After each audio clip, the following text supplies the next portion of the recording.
Good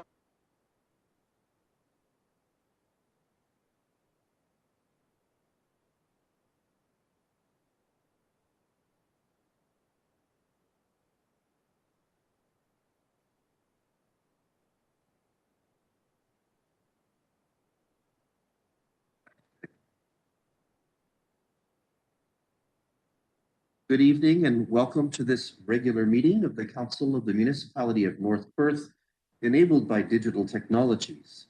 Our meeting date is Monday, March 7th, 2022. I'm Mayor Todd Kasenberg and I'll call this meeting to order. I ask the clerk to note our starting time for the minutes as 7 p.m. We wish to acknowledge that we are on the traditional land of the Anishinaabe peoples. We wish to recognize the long history of Indigenous peoples in Canada and show our respect to them today. We recognize their stewardship of the land. May we all live with respect on this land and live in peace and friendship. Tonight's meeting is being streamed live on the Municipality of North Perth YouTube channel and will be available there after the meeting as an archived video. Anyone who is invited to speak will be recorded and their voice, image, and comments will form part of the live stream. The chair and/or the clerk have discretion and authority at any time to direct the termination or interruption of live streaming. Such direction will only be given in exceptional circumstances when deemed relevant. Circumstances may include instances where the content of debate is considered misleading, defamatory, or potentially inappropriate to be published. Thank you. Welcome to those who are joining us via the YouTube channel. Welcome to councillors, staff, and delegations who will participate in the meeting and in our public meeting that's scheduled momentarily. At this time, I invite your decorum over the course of the coming meeting, and I don't believe we have any attendance regrets this evening. Let us move then to item 2.1 of our agenda pertaining to pecuniary interest. For the benefit of those unfamiliar with our council practices, provincial legislation requires councillors with a potential pecuniary or financial interest in any item at the council table to declare this interest and to remove her or himself from discussions and voting on the item.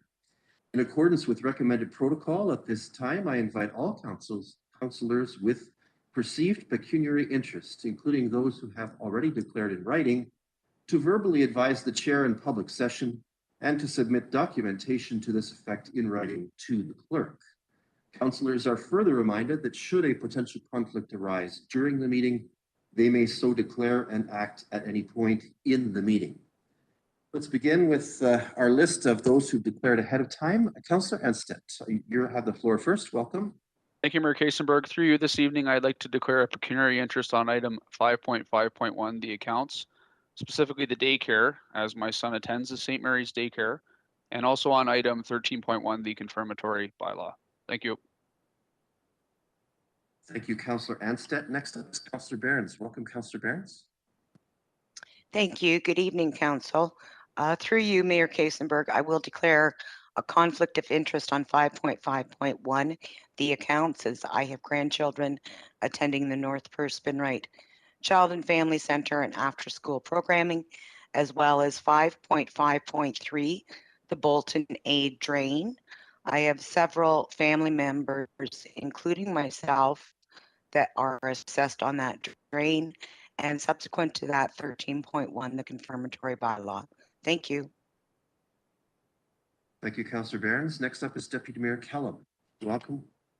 Yes, good evening, Mayor Kasenberg and Council. Thank you. And yes, I would like to declare pecuniary interest as well on item 5.5.1, specifically the accounts referring to daycare, as I have grandchildren that attend the child care centers as well. Perth Meadows accounts, as my mother and father-in-law are tenants there. And then subsequently, I will confer the confirmatory bylaw, which is 13.1. Thank you. Thank you, Deputy Mayor Kellum. Any others wishing to make their declaration at this time? Council, I'm going to declare tonight as well item 5.4.1 pertaining to the Atwood Rink. And item 13.1, the confirmatory bylaw subsequent to that, as a consequence of serving as a vice president of the Atwood Lions Club. I've invited Councillor Duncan for council's information to manage the confirmatory bylaw session later tonight, given that both myself and the deputy mayor have declared on that matter. Okay, let's move forward with our virtual processes then. I will be systematically trying to seek consent from various councillors as movers and seconders of the resolutions and bylaws that will be put before us tonight. I will do this to some degree alphabetically. Should a councillor not wish to respond to the request, they may say so, and I will move to the next name on the alphabetical list. Regarding speaking to our business, councillors tonight will identify themselves through our conferencing technologies text chat function. The clerk is assisting me tonight in maintaining the speaking order from that source. Councillors are allowed on their turn to deliver a primary question or comment and may make one supplementary without intervention from me. We will follow the speaking order somewhat carefully, and any councillor wishing to have a second say will have to indicate again and go to the bottom of the list. This is a normal process consistent with Robert's Rules of Order. Councillors, you are asked to generally maintain a mute state in the web conference until I recognize your right to the floor. If, when I do so, recognize I don't hear you because you are muted or having some technical difficulty, I will advise. Should technical difficulty be the explanation, support will be coming your way from our IT team, and I will, after a reasonable pause, call on our next speaker, coming back to you when you are next available.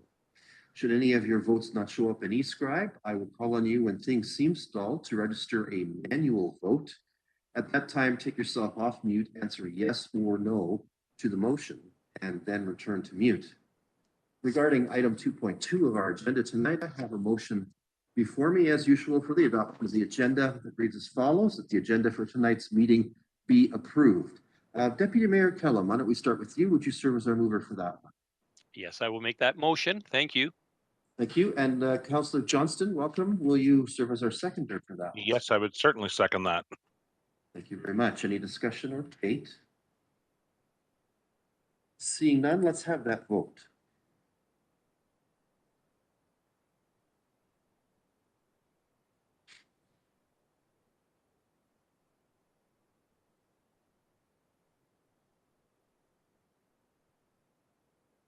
And that is carried. Thank you very much.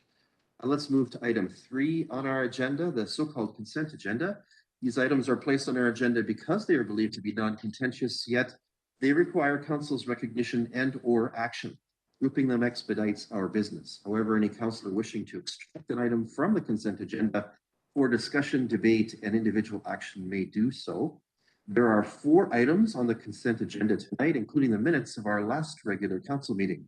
Councillors, do any of you have a desire to extract any of these items for further discussion or action?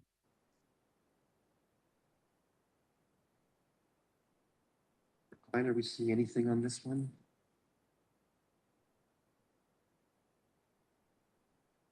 Doesn't seem like it. So I have a resolution for consideration that reads as follows: that consent items 3.1 to 3.4 be received for information, and the minutes of the February 28th, 2022 regular council meeting be adopted. Councillor Richardson, can I call on you to serve as our mover? And welcome tonight. Oh, and thank you, and I will happily move that motion. Thank you. And Councillor Rothwell, welcome to you. And would you serve as seconder for that? Thank you, Mayor Todd. I'd be pleased to second that motion. Thanks. Any discussion or debate on this one?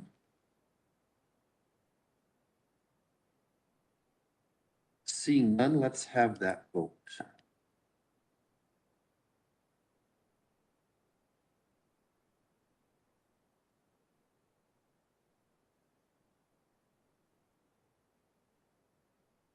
And that is carried. Thank you very much. At this time, it is proposed that we turn our attention to agenda item number 4. Our opportunity to hold or enable a public meeting on land planning matters lies next, and that has been included in our agenda tonight, so we must temporarily recess from council. I have a resolution that enables our doing so. It reads as follows: that the Council of the Municipality of North Perth proceed to a public meeting concerning the following: application for list to award official plan and zoning bylaw amendment by Tarbush, Dickey, Giller and Associates Professional Corporation affecting property described as Lot 14, Plan 194, 650 Main Street West, Listowel Ward, Municipality of North Perth. Councillor Seiler, welcome. Can I call on you to be our mover for that? Yes, I'll move that. Thank you. Thank you. And Councillor Andreessen, welcome tonight. Will you serve as our seconder on this one? Yes, thank you. I will second that motion. Thank you very much. Any discussion or debate on this one? Seeing none, let's have that vote.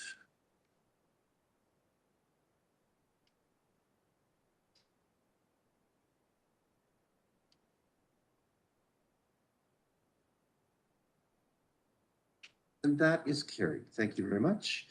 Council, we are temporarily in recess. Our purpose, of course, is to hold a public meeting pursuant to the Planning Act for the proposed amendment to the North Perth zoning bylaw. This is a statutory public meeting to deal with the Listowel Ward OPA 35 application for Listowel Ward official plan revision and zoning bylaw amendment 1-2022, an application for a zoning bylaw amendment by Tarbush, Dickey, Giller and Associates Professional Corporation and Patterson Planning Consultants, Inc. Correspondence, reports, and comments received regarding this application will be considered by council. Those in attendance wishing to make comment concerning this application will be given the opportunity to do so. Anyone wishing to appeal council's decision in this matter must make a verbal submission during this public meeting or have made a written submission to council. Those wishing to receive notice of a decision regarding this application must notify the clerk via email or telephone, giving their mailing address and telephone number. At this time, I'd like to call for a summary of this application. This will be offered by Mr. Sean Yilmaz, who is a planner with the County of Perth, who is dedicated to North Perth files primarily. Welcome tonight, Mr. Yilmaz. Thank you, and good evening, Mayor Kaysenberg, members of council. Scott Patterson, on behalf of the property owner, Tarbush, Dickey, Giller and Associates, has proposed an official plan amendment to the Listowel Ward official plan, also known as OPA 35, and an associated zoning bylaw amendment to the North Perth zoning bylaw. These amendments would permit a business or professional office as an additional permitted use on the subject property. The subject property is located at 650 Main Street West, which is at the southeast corner of Main Street West and Havelock Avenue South, just west of downtown Listowel, and the property is currently used for residential purposes. So the amendment would keep the lands within the residential designation and within the residential 4 zone or the R4 zone, but add a special provision permitting a professional office to be established. The proposed zoning bylaw amendment includes site-specific provisions to support the proposed development. Tarbush, Dickey, Giller and Associates is a local law firm that currently operates from 140 Barber Avenue South, which is at Barber Avenue in Main Street, and is approximately 400 meters away from the subject lands. The law firm has acquired the subject property with the intent of moving the law firm to this location as the business expands. It is my understanding that the current business operations include 14 staff members.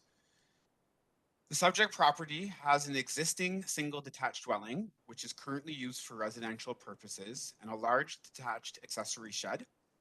The proposal would replace the existing dwelling with a purpose-built office and would maintain the existing detached shed and repurpose it for use of the business as an accessory building.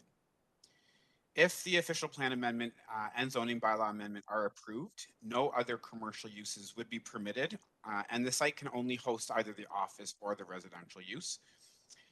The proposal to request to preserve the residential use, as this was considered by the applicant as an opportunity to potentially revert back to residential uses in the future, should the business outgrow the site and the demand for housing is still strong. This was also considered to be less impactful on the surrounding area than permitting a wide list of commercial uses. The proposed office use would require site plan approval and an agreement with the municipality. The site plan would address items such as lighting, grading, access, and buffering from adjacent residential lots. Staff has reviewed the application for an official plan amendment and a zoning bylaw amendment and have no concerns with the proposed additional land use permission. The provincial policy statement speaks to directing growth to settlement areas and encourages employment uses to be located in proximity to compatible uses and major good movement corridors.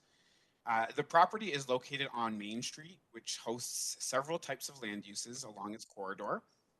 Similar employment uses that are professional offices are found within older single detached dwellings along Main Street and are located within close proximity of the subject property. As the property is in the residential designation and the proposal is to keep the property in this designation, OPA 35 would add a special policy which would consider the professional office as a permitted use while also permitting residential uses on the site in the future. Section 5 of the Listowel Ward official plan provides specific policies for residential uses and permits home occupations and neighborhood commercial uses. However, the proposal for a professional office does not specifically fit in with either of these uses. Home occupations are usually smaller scale and permit the occupant of the home to establish a small office, whereas neighborhood commercial uses are something similar to like a convenience store. A business or professional office use is normally permitted within the central commercial designation or the highway commercial designation.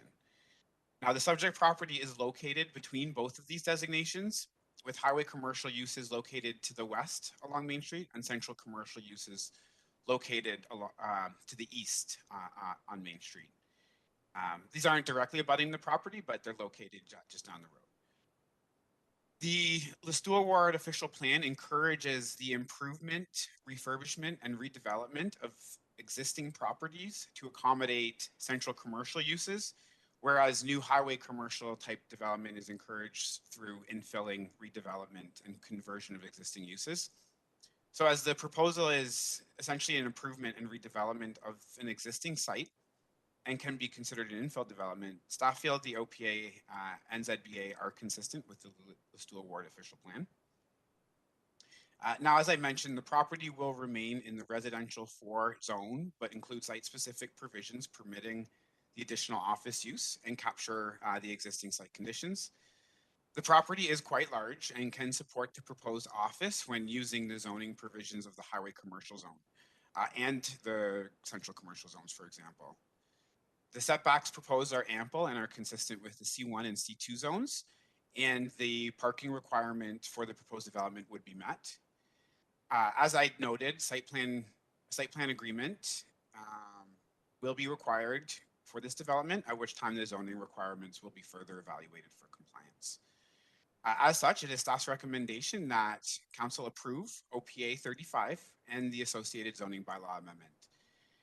Sorry, just a quick administrative note. The OPA document that is before you tonight is actually missing the Schedule A.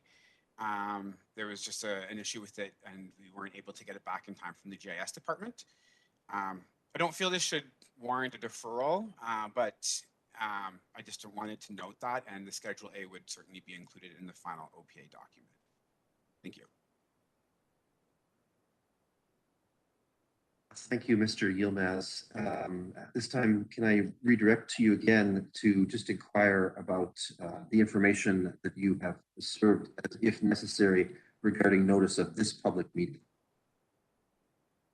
Yes, absolutely. So a notice for the official plan amendment and the zoning bylaw amendment were posted on the property, and they were distributed to neighboring properties within 120 meters of the subject lands, and this was provided 20 days before tonight's public meeting. Thank you, Mr. Yilmaz. Now a question to both you and potentially the clerk. Has any correspondence, comments, or reports been received pertaining to this application from other agents or the public? I have not received anything to date regarding this application. Thank you. Ms. Klein, have we received, so the clerk is advising that we have not received any correspondence or reports pertaining to this matter. At this time, then, we can turn our attention to the public part of this meeting and invite those who are attending for the purpose of having a say to have their few moments. At this point, I would call out for those who have pre-registered and who are in favor of the application other than the applicant. Clerk Klein, have we seen anyone who's expressed that intent? The clerk is indicating negative in the chamber. Second, those who have indicated that they wish to speak opposed to this application. Clerk Klein, have we received any indication of that? Again, in the chamber, I'm being advised no. Next, the applicant or the agent. I believe we do have the applicant with us, Mr. Patterson. If you'd like to speak to council, you're welcome to do so at this time. Good evening, Mayor Todd, members of council and staff. Thank you for the opportunity to speak tonight. I have nothing further to add to Sean's presentation. Everything that we have requested was covered in his presentation and in his staff report. There was one additional item that he added, being that the office use and the residential use could not occur on the property at the same time. Full agreement with that. We have reviewed that and discussed it and have no concerns. So regarding the actual application, I'm here in full support tonight, naturally. And the property owner is online as well. And if there's any questions from council or staff, we'd be happy to try and answer them this evening.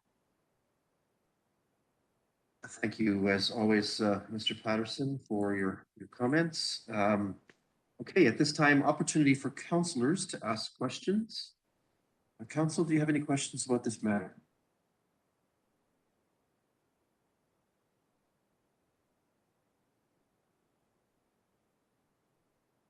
Councillor Seiler.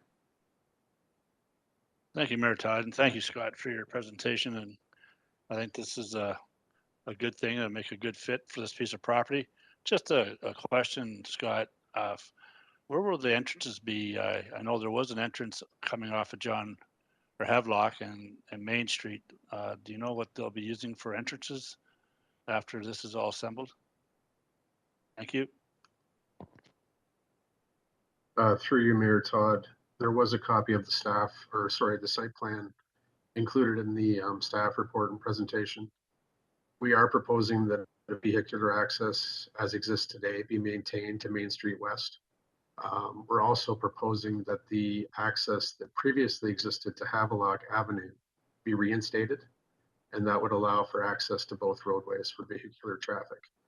Pedestrian connections would also be provided to each roadway. Thank you. Thanks, councillors. Anything further? Okay, not seeing any indication of that, so I will advise with the formalities here. Notice of decision of council will be given in accordance with the provisions of the Act. Council's decision is subject to appeal to the Ontario Land Tribunal in accordance with provisions of the Planning Act. At this time, then I can move to adjourn this meeting. We have a resolution to this effect then that reads as follows: that the Council of the Municipality of North Perth adjourns and brings to a close the public meeting concerning application for list award official plan and zoning bylaw amendment by Tarbush, Dickey, Giller and Associates Professional Corp. Affecting property described as Lot 14, Plan 194, 650 Main Street West, list award, Municipality of North Perth. Councillor Anstett, will you serve as a waiver for this one? Yes, I would move that motion. Thank you. Thank you. And Councillor Behrens, will you serve as our seconder? Yes, I will second that motion. Thank you. Thank you very much. Any discussion or debate? Seeing none, I believe there's a vote for us. Please quiet. Let's have a vote.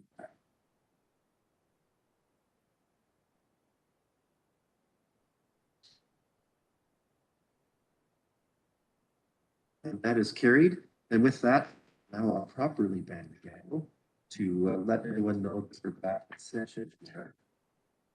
Okay, let's take up this business that has come from this application. We have a couple of things to do here.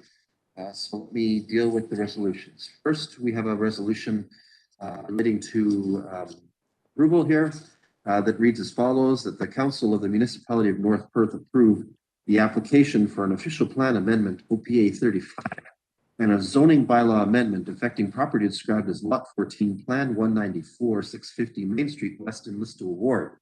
The proposal is consistent with the Provincial Policy Statement 2020 and conforms to the policies of the County of Perth Official Plan and Listowel Ward Official Plan. Councillor Duncan, I haven't said welcome yet tonight, so welcome, and will you serve as our mover for that one? Yes, I'll make that motion. Thank you. And Deputy Mayor Kellum, will you be our seconder on this one? Yes, I will second that motion. Thank you. Thank you. Any discussion or debate on that one? I'm not seeing any, so let's have that vote.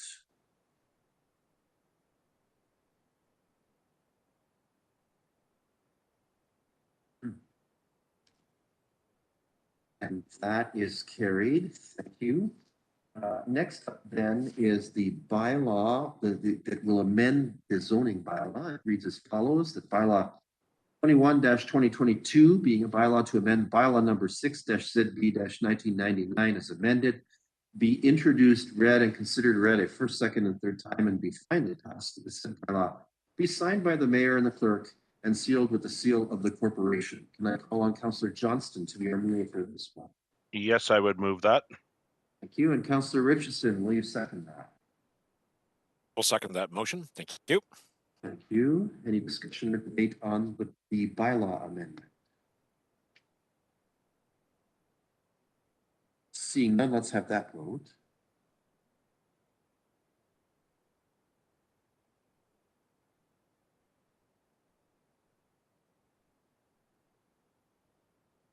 And that is carried. Thank you. And third up off the bench here is the official plan amendment for the Listowel Ward. Let's consider that one then. That bylaw 39-2022 being a bylaw to amend the official plan for the municipality of North Perth, Listowel Ward, be introduced, read, and considered read a first, second, and third time, and be finally passed. And that the said bylaw be signed by the mayor and the clerk and sealed with the seal of the corporation. Councillor Rothwell, will you serve as a mover there? Yes, I will. Thank you. Thank you. And Councillor Seiler, will you be our seconder on this one? Yes, I'll second that. Thank you. Thank you very much. Any discussion or debate on this amendment to a local ward official plan? Seeing none, let's have that vote.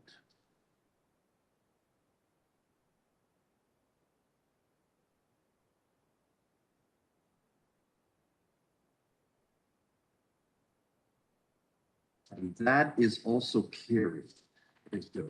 That allows us to move to a delegation that we have this evening as item 4.2 on our agenda. Tonight, we do have a delegation wishing to present information to council about the potential, a potential environmental or product or solution. Welcome to our meeting, Christine Zardo, the manager of municipal solutions from Food Cycle Science Corporation.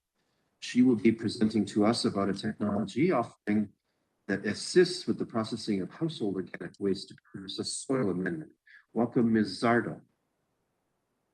Good evening, Mayor, Deputy Mayor, Council, and staff. Thank you very much for having me this evening. Can you hear me all right? We certainly can. Fantastic. So my name is Christina Zardo. I'm here on behalf of Food Cycle Science's Municipal Solutions team, and I'd like to do a delegation of approximately 10 minutes to discuss a residential solution to food waste. If we could move to the next slide, please.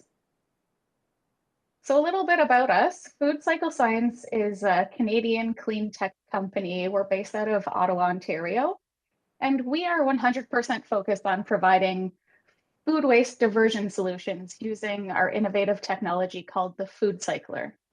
This is an in-home food recycler, and we sell this directly to consumers through partners such as Vitamix and Breville. And we also provide this as a solution to municipalities to their food waste problem, and it helps them keep food waste out of landfills. Next slide, please. So we work with many small, rural, remote, and northern communities across the country. As of today, we have 35 Canadian municipalities across 7 provinces and territories who have signed on to the Food Cycler program. And 24 of these municipalities are in Ontario due to some of the unique challenges that we have, especially in more rural areas where collection services and proximity to processing facilities presents barriers to implementing curbside green bin programs. And next slide, please. So the problem with food waste, of course, is that it is avoidable. It accounts for a very large portion of our household waste, and it's made up of mostly liquid, which is heavy and can freeze in the winter. And on top of that, all of the tons of food waste that go into our landfills in Canada is responsible for generating harmful greenhouse gases. So all of these factors make it so that food waste is something that has a really strong municipal impact. And we can move to that next slide now. So one of these impacts to municipalities is that since food waste makes up so much of what's in our household garbage stream, it's causing our landfills to fill up quickly. And additionally, collection services are a major cost to a municipality and ultimately to taxpayers. The environmental impact, as I alluded to before, is that when you have organic waste decomposing in the landfill, the anaerobic environment causes it to release methane gas. And this is a greenhouse gas that is many times more harmful than CO2 and contributes to the impacts of climate change that we're seeing today. And then in our communities, of course, when we put food waste into the garbage, it can cause some interesting odors that may attract unwanted visitors to our homes, such as raccoons and other vermin. So when we remove the food waste from the garbage, it eliminates these issues. It reduces volume as well. So for the municipality, this can save on collection and disposal costs. It can save space in our landfills and extend their lifespan.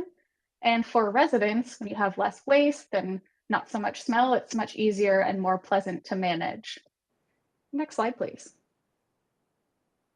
So we often get asked, haven't we solved this already? There are options out there for us as Canadians, such as curbside green bin collection, which millions of Canadians are accustomed to having, but this is mostly available in big cities that have high population density and an investment in expensive processing infrastructure. But this can be cost prohibitive and perhaps operationally challenging in smaller rural communities. And participation rates in this program are always a bit lower than what we would hope to see.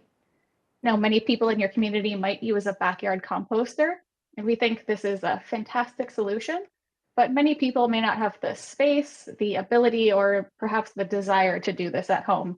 And then we still have the concern about odors and animals. And the reality is that adoption rates have historically been quite low for this type of at-home solution. And then finally, we can continue to landfill our organics, but the long-term impacts are costly and harmful to the environment. Next slide. So at Food Cycler, we've proposed a different way of dealing with our food waste that really focuses on making it very easy to deal with and right in the home. Essentially, we've built a small kitchen appliance. It's about the size of a bread machine, where you put in your food waste, and that can include vegetable scraps, meat, fish, poultry, dairy, even some bones. You push a button, and in a matter of hours, you have a dry, sterile, odorless, and nutrient-rich soil amendment that comes out. The machine can be used anywhere with a plug. Most people have it in their kitchen, their basement, or maybe even a garage. Next slide, please. So the Food Cycler will process, on average, 2.5 liters or 1 kilogram of wet, smelly food waste per cycle.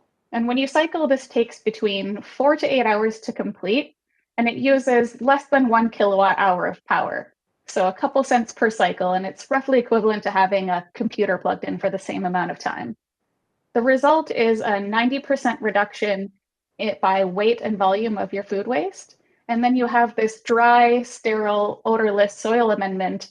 It can be used in gardening or landscaping applications. It can be combined into your existing composting system. It can be mixed in with existing leaf and yard waste programs if you have that. It can be given to a local farm or even pelletized and used to put in your fireplace for home heating alternatives. Next slide, please. From an environmental standpoint, when we compare the Food Cycler solution to other types of solutions, it does compare well to backyard composting and central composting from a greenhouse gas impact perspective. But when we look at the comparison from sending food waste to landfill, what we see is about a 95% reduction of greenhouse gas impact associated with managing this type of waste. Next slide. From an economic standpoint, our solution offers a return on investment by significantly reducing your waste management costs. So when you have traditional services, you generate waste, you put it into a bin or receptacle, you have a hauling truck that comes to pick it up. It may go through a transfer station, and ultimately it's buried in a landfill. With the food cycler, you have residents generating their waste and processing it right at home without the need to run new trucks or build new facilities. So in the short term, you have less disposal, lower operating costs. In the long term, you'll get many more years out of our landfills, and we can achieve higher diversion in the community without implementing these costly programs like green bins. Next slide. So one thing that we've learned from working with our municipal partners is that their residents are very interested in being part of the solution. They want to try new things, they want options, and they want their government to bring these things to their community. So with the food cycler, you get to bring something innovative, Canadian, and tangible to your residents. They don't need to live in a big city to be able to divert their organics. We believe that this should be available to all Canadians all year round, no matter where you live. And on top of this social pressure is the impact of the regulations that are coming to us here in Ontario. There are a number of diversion targets that I'm sure you know are coming into effect in the next couple of years. So it's important to have a plan in place that meets these goals and works for your community. With the food cycler, we get to reduce food waste at the source and focus on that low-hanging fruit, pun intended, as I like to call it, because since food waste makes up so much of what's in our household waste, it is the single most impactful strategy to achieving these diversion targets. Next slide. Now, I mentioned earlier that we're working with several municipalities across Canada.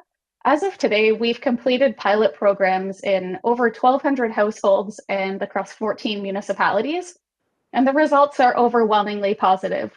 We have very high levels of participation. We have achieved a significant amount of net new diversion, and over 90% of people say that they would recommend the solution to friends, family, and neighbors. In the city of Nelson in BC, as an example, after 2 very successful pilots, they have voted to put an in-home appliance like the food cycler in every home in their city of 10,000 people, and we're currently in the RFP process for that. Next slide, please. So the pilot program is typically a 12-week project where residents will purchase a food cycler from their municipality at a subsidized rate. They'll use the food cycler and track the number of cycles that they run per week. At the end, they get to keep the food cycler, of course, and we ask them to complete a brief survey to evaluate the success of the program and how much waste we've diverted. The results of these surveys are essentially a feasibility study on the solution and can be used to support future waste management decisions, or perhaps to accompany an application for funding to expand the program. There are many grants out there, both provincial and federal. One that we've identified is the Green Municipal Fund from FCM, for which we meet their high performance environmental targets and criteria. Next slide. So here's an overview of how the pilot programs are laid out, including our pilot size recommendations. For a municipality of your size, we would recommend a pilot of 200 households, and they work based on a subsidy model or cost sharing model, where Food Cycle Science provides a discount. We then ask the municipality to subsidize the cost by $125 per unit plus shipping. So the resident only ends up paying $175 for a food cycler that retails otherwise at $500. And remember, after the pilot, they do get to keep the food cycler. And these recommendations are based on models that have been successful in other partnering municipalities, both from a pricing and pilot size perspective. To give you a little bit of insight, we're currently running the promotional campaign for a 100 household pilot in the municipality of Dysart et al. And they have a population of just over 6,000 people. And within less than 2 weeks, they've had over 200 people register. So they're having to do a lottery system to select who gets to participate. So it is a quite popular program. And I'll just go to the next slide. I think I might skip the next two in the interest of time and move to the last one here. So we would welcome the municipality of North Perth to be part of this initiative. We think your community would be a great fit for the benefits of the program. And tonight, what we would ask is that you receive our presentation as information. And if there is interest in a pilot program, to refer this to staff for a report and recommendation to tailor a program that is suited to you. So once again, thank you very much for allowing me to present to you this evening, and I'm available to answer any questions you might have. Thank you, Christina. Council, do you have any questions? We should keep these brief at this point.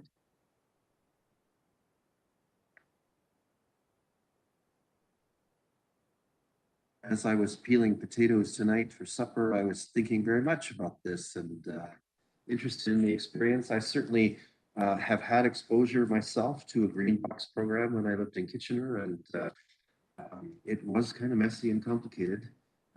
It was hard to sort of do right, if you will, and so I certainly found some intrigue myself in your presentation, and I thank you for that. I'm not seeing any questions at this point from Council. Council, perhaps the appropriate consideration is that under agenda item number 6, I believe it is, there's an opportunity to ask for reports from staff. If anyone is inclined to ask for next step, we could pursue that at that time. So again, Ms. Zardo, thank you for attending our council meeting tonight and presenting this interesting new technology to us. And I'm sure you'll hear some more from us in the near future. Thank you very much once again for having me, and have a wonderful evening. Thank you. Right, I think that allows us to move on to item 5 on our agenda, reports from departments and key staff. We have no reports from the CAO's department for tonight's meeting, but I can assure Chris and his team have been extremely busy managing the affairs, many interesting affairs in the organization and also in the community, and we're always grateful for the work that's being done. Next up then is reports from the clerk's department is item 5.2. With item 5.2.1, council is asked to approve a collection of changes to the North Perth zoning bylaw, changes that are considered housekeeping amendments. Of note is one change related to visitor parking on multi-unit residential developments, about which council earlier asked for further information to support decision making. At this time, I'm going to call on County Perth Planner Mr. Sean Yilmaz, who works on North Perth planning matters, to present some additional information about visitor parking and to review briefly his earlier report to council pertaining to this suite of housekeeping changes. Mr. Yilmaz, welcome back. Thank you, Mayor Kasenberg. So council will recall us meeting on February 14th of this year and discussing a proposed housekeeping amendment, which was initiated by the municipality. The amendment was deferred, mainly to provide additional context with regard to the proposed addition of visitor parking requirements for multi-unit dwellings. The North Perth zoning bylaw provides parking regulations and requirements, but does not currently require any additional or dedicated visitor parking for multi-unit residential development, that is apartments or fourplexes. This has presented concerns with regard to accommodating an appropriate number of parking spaces for visitors on the same site as the residential use. Whereas if an appropriate number of visitor parking spaces are not provided on the site, what the impact will have to on-street parking. The current zoning bylaw requires 1.5 spaces per dwelling unit for multi-unit development. So for example, a fourplex, which has 4 units, will require 6 spaces using the 1.5 per dwelling unit. And then a 50-unit apartment building would require 75 parking spaces. This requirement will ensure that each unit has at least 1 parking space, but will limit a second parking space to only half of the units. Additionally, the parking requirement will not require any of these spaces to be dedicated for visitor parking use. The current parking requirement is normally reserved for the tenants of the building, and no spaces are reserved for visitor parking.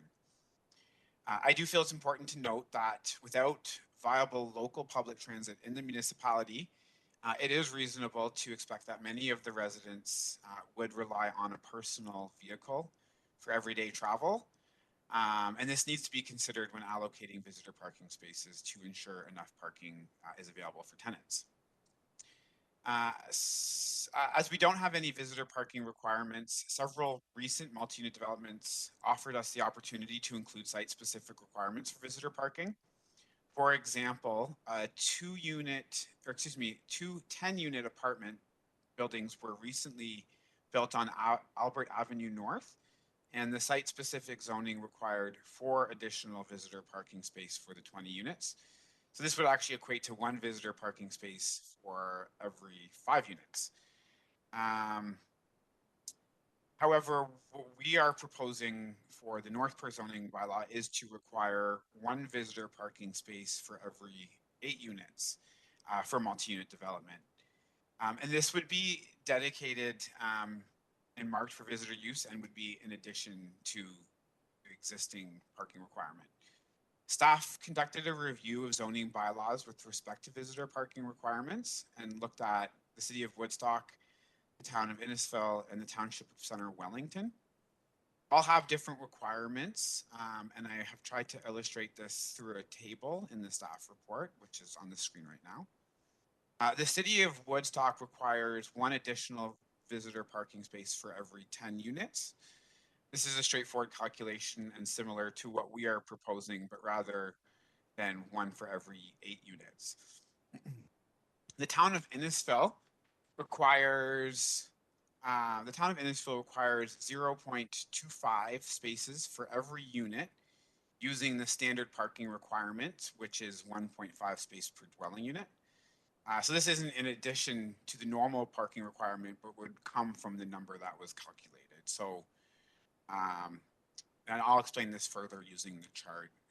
But the township of Center Wellington requires that half of the additional parking outside of the 1 space per unit would be dedicated for visitor parking. So this is kind of confusing, but so the requirement is 1.5 space per unit, and half of the 0.5 spaces need to go to visitor parking. So using the table on the screen, I've kind of compared the 4 different municipalities and 3 different scenarios. So a 4-plex, a 20-unit apartment building, and a 100-unit apartment building. So for North Perth, using the 20-unit apartment building, for example, with the 1 for every 8, in addition to the 1.5, a 20-unit apartment building would require 30 spaces plus 3 additional visitor parking spaces. So a total of 33 spaces. This would ensure that there are at least 20 parking spaces, 1 for every unit, plus another 10, which could essentially be allocated, and then at least another 3 for visitor use. Using the city of Woodstock at the 1 for every 10 rate, it actually ends up being the same. Looking at town of Innisfil, which is, which was 0.25 spaces for every unit. They would still have the 1.5 per unit, so that would get 30 spaces. But then using the 0.25, they're going to be required to have 7.5 required visitor spaces. This is not additional. It would come from the 30. So it would be essentially 8 spaces. So that would give 20 units, all 1 space, 2 additional spaces for those 20 units, and then 8 required visitor spaces. And then going to the township of Center Wellington, which uses half of every additional space, it's going to require 1.5 spaces, so that would bring it up to the 30, but so 20 for every 1 for every unit, so 20. And then 10 additional spaces, which is getting us to that 30. So half of those need to be visitor. So that's where we get to 5. So essentially, every unit's going to have at least 1 space. There will be 5 left over for those 20 units, and then 5 would be required to be visitor. If you can use the 100-unit apartment example, the North Perth, which is 1 per 8, is going to require the most, it's going to equal to 163 spaces, 150 being required. So that would be one for every unit, which is 100 units, 50 additional spaces that could be allocated, however, and then the 12 and a half or 13 spaces additional for visitor parking. If we use that same example for Township of Center Wellington, they're still at only 130, which is not going to require any additional spaces. It's just going to make sure that 15 of those are for visitor parking. So comparing the different calculations from the different bylaws, it is evident that the proposed calculation for North Perth provides a similar level of parking as the other examples, however, will offer more dedicated space as well as more additional parking spaces than both Innisfil or Center Wellington. This would also require more spaces than the Woodstock example for larger size multi-unit developments, but it's important to note that Woodstock does have local public transit, which does help alleviate parking pressures in their community. So it is our recommendation to require one additional dedicated visitor parking space for every 8 units. In other words, 1 space is required for the first 8, and then 2 spaces for the next 8, and so on. And to clarify this within the North Perth zoning bylaw, a table was included, which should help illustrate this calculation. So based on this, we are recommending that council we are recommending that council approve the proposed housekeeping amendment as presented tonight. And I would be certainly happy to answer any questions. Thank you. Thank you, Mr. Yilmaz.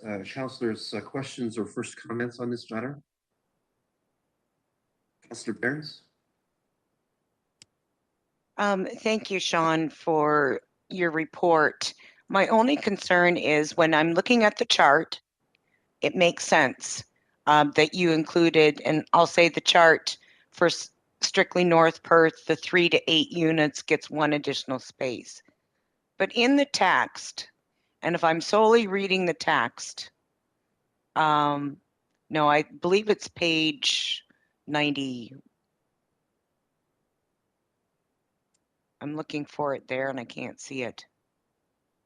It must be, yeah, you're right there. But in the proposed text, if I were just simply reading the text, it would sound like I only still need 1 unit or 1 parking space for the 8 units.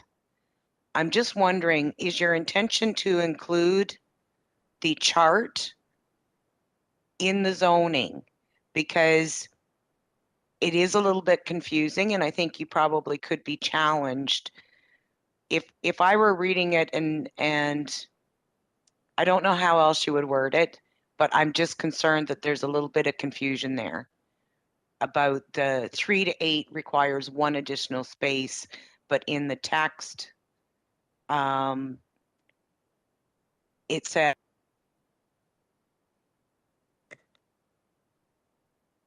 I have to have at least 8 before I need 1. A question or concern. Yep, thank you for the question.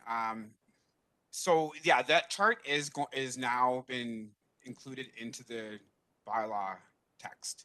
So in the North Perth zoning bylaw, it's going to read what it says here, and then that chart's going to be underneath it. The actual bylaw or the chart that I included, or the table that I included into the bylaw, breaks it down a little further, and it actually includes 100 and 200 units as well, just to kind of break it down. But so that's going to say, it says for total number of units 3 to 8, and then it will say total number of additional visitor parking spaces 1, and 9 to 16 it will be 2. Yeah, so I thought that the way it was written alludes to that, but to make it clear, the table will at least indicate exactly the space that is needed. Mr. Yilmaz, I'm going to jump on that because I think Councillor Berns has a very valid point. The table is included in the bylaw, but it's not actually referenced by name or in the text that, as Councillor Berns has pointed out, could leave open to vagaries of interpretation. So from my perspective, the bylaw would be improved if we referenced in the text, it says 1 visitor parking space shall be provided for every 8 dwelling units per the content in the table below. That's it. That kind of clause probably should be added there to clarify that the table is relevant and in force. Thoughts? We could certainly like clean up the language a bit to reference the table. That could certainly be something we could do. I would request that we make that change tonight if possible, rather than defer it or pull this section from the bylaw and come back. The reason I do note that is there is some other parts of this housekeeping amendment that we would like to get approved sooner than later. The clerk advises that we do have the opportunity to approve as amended, and we can suggest what the amendment is in the resolution. Councillor Barron, since you raised this issue first, does that seem reasonable to you? Well, I guess my issue with it, Mayor Todd, is that the text does not actually describe what we are requiring, and it can be misinterpreted. So any way that we can either clean up the text or include the chart would seem most appropriate. I realize that we've been dealing with this for a couple of weeks now, and I understand, Sean, these housekeeping matters have been ongoing and we need to get them done, but at the same time, it doesn't make sense to quickly approve something that we know doesn't seem right. That's my comment.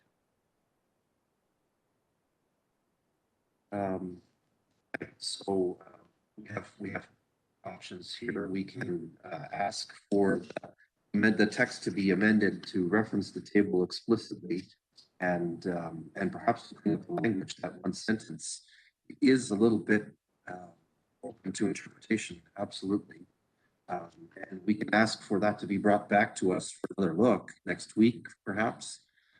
Or if it's council's will, we could essentially instruct that sentence be corrected to a cleaner interpretation and reference the table explicitly for the purposes of identifying what our intention is.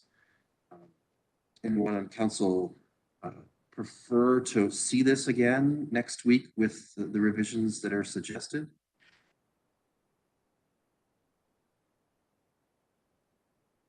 Okay, I take note. Okay, so I'm seeing a bit of comment. I do see that Councillor Rothwell has a question, and I don't know, Councillor Rothwell, is it relevant to this piece? Because maybe we should address this piece first before we go to another line of questioning. Yes, it is, Mayor Todd. If I may, specifically, I'm wondering if the answer is that we do not include the table, but in fact go on the basis of the 0.25 spaces per unit for when we have 4 or more units. The concern I have with the table is, as Councillor Behrens had pointed out, is there's a disconnect between what the text is saying and what the table actually says. And the other disconnect is that, for example, in the wording in the draft bylaw, it goes, let me get to page 71, I think it is. The text of the bylaw in the table goes 3 to 8, 9 to 16, 17 to 24, 25 to 32, but then repeats 32 to 40. And then we have 100 and 200. I believe it would be more appropriate if we actually use that 0.25 as Innisfil and others have used. I mean, that's the basis upon which I believe we're incorporating the 1 additional parking spot for visitors would be the basis of that. And we leave the table alone because the benefit of that is that depending on your number of units, it's a straight calculation and you go from there, as opposed to the question will still be in the case of the table solution here. So you have to do math anyway if you're at 41 or 58 or 60 or 90 units. So I don't see the table as being the of great bet there, because it's truly has to be calculated anyway. So I'm going to suggest it may be appropriate to have the 0.25 per unit and not have the table. And on that basis, I'd like to hear what the rest of council has to say, as well as certainly Sean Yilmaz. Thank you. Certainly, I do think if we were to elect 0.25 strategy, use the factor, Councillor Rothwell, that we would need to indicate that we were rounding up to the next nearest whole number, just as a technical point. I think Yes, agreed. CEO Snell has a comment to make. CEO Snell? I just want to make sure is the 0.25 in addition to the 1.5 or part of the 1.5? If it is it's on top of the 1.5, I am concerned that we are requiring a huge increase in our parking requirement, and we already get a lot of feedback from developers on parcel size. So if we were to look at a 100 unit parking request, we're already on the higher end of what some municipalities are asking for, and we'd be adding to that much more than Innisfil and Center Wellington even. So it becomes sort of the question that becomes is sort of a land consumption issue as well. So I just want to make sure that we consider that when we're having this conversation. Thank you, CEO Snell. I take sort of vague note in the back of my brain as well that as you increase the parking requirements in higher density residential units, you quite likely have an adverse effect on affordability because of the increased need for land for parking. So there's trade-offs there, certainly. I'm not sure I understand. Sean, could you work through for us, just walk us through mentally 100 units, the current total environment for parking, what would that mean? What would that mean for the number of core units attached to the building because of current policies? And then on the basis of 0.25 as the multiplier, what would that mean for additional parking spaces, and how does that differ from what's in table? Sure, I'll try to do this just kind of quickly in my head here. But so if there was 100 units and it would require 1.5 per unit, we're at 150 spaces. If it's going to be an additional 0.25 spaces per unit, then we would be required another 25 spaces on top of the 150. So that would give us to 175. If we were going to include it into the 150, then that would bring it down to still be 25, but it'd be similar to the town of Innisfil, which would be 150 in total, 25 visitor spaces, and then the 25 surplus for whatever purposes. So yeah, if that's clear. And if we used the current model, the 100 unit building would require 13 additional spaces based on the table. Is that correct? So there's a differential, almost a doubling of the number of parking spots that would be required if we use 0.25 as our multiplier. Yeah, it seems, I mean, using town of Innisfil, whether we added it on top or below, if we feel 25 required dedicated spaces is appropriate for a 100 unit apartment building versus 13.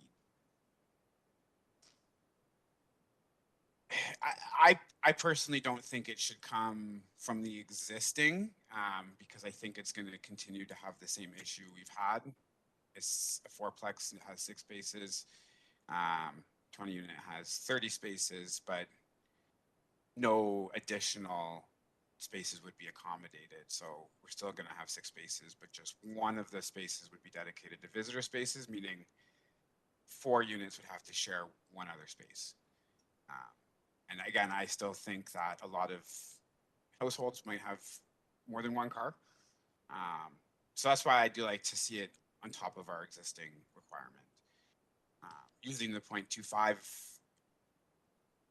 on top of it, I mean, we might end up with some addition, like more parking, 175 spaces, which could be construed as a lot on a site.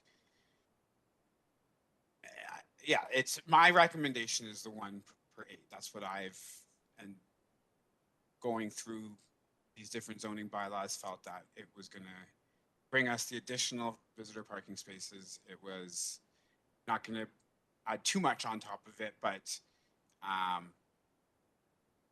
it was a reasonable number to bring us enough parking when compared to something like the city of Woodstock, which was using 1 in 10. Thank you, Mr. Yeoman. When I look at this, I will admit a little bit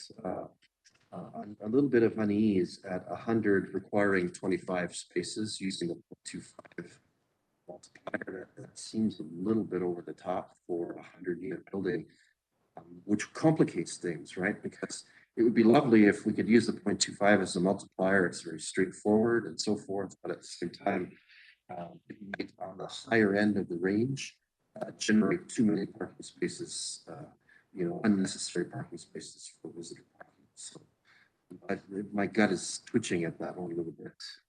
It's simple or straightforward. Okay, what's council's wish here? Do we want to see this come back? Councillor Burns, do you have a suggestion for navigating through some of this? Well, I think if you actually do the math, and I could be all wrong because we're getting a little bit bogged down, but if you do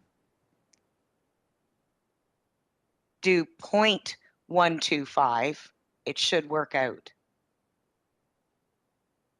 So if you do 0.125, which is the parking space required for every unit, it should work out. And this is strictly for visitor parking, right? Because it's 1 in 8. I think the factor is wrong, and that's how come you're getting too high up. I think it was Councillor Rothwell said it was 0.25, but I believe it's 0.125. That's my comment. I think you've helped me see the problem here with what I've done, which is take us down the 0.25 model. I think you're quite right, Councillor Bears. As long as you have the provision in there that says you round up to the next highest whole number from 0.125 as the multiplier, you essentially achieve the outcome that's sought in the table. That's how I'm seeing it. Anyone see it differently? Okay, so the question then is it the wish of council to just apply text in here that includes that multiplier with the provision that you round up to the next whole number? Is that a reasonable revision to this bylaw?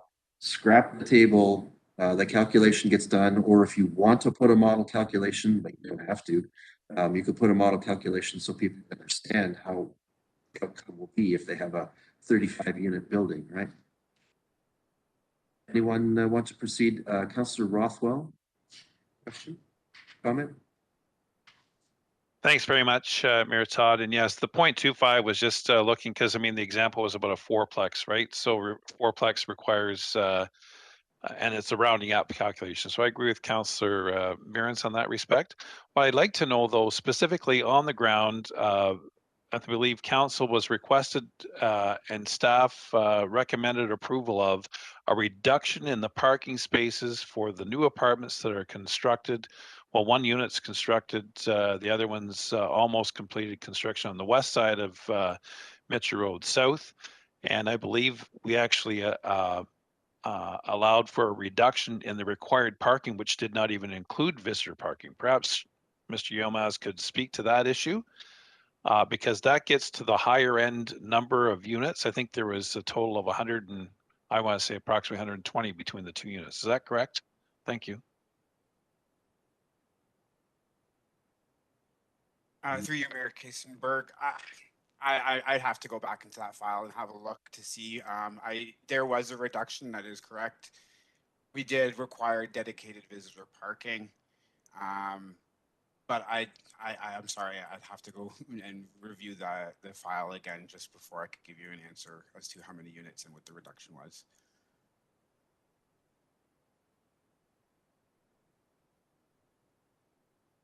Okay, I find myself sitting here trying to frantically write a possible alternative, if it is council's wish to have this dealt with and dispatched tonight. If council would prefer to have this come back with revised language provided by the planner and team, we can also take that approach. I know, Mr. Yilmaz, you would love to have this done tonight, but let's just check council's wish on this.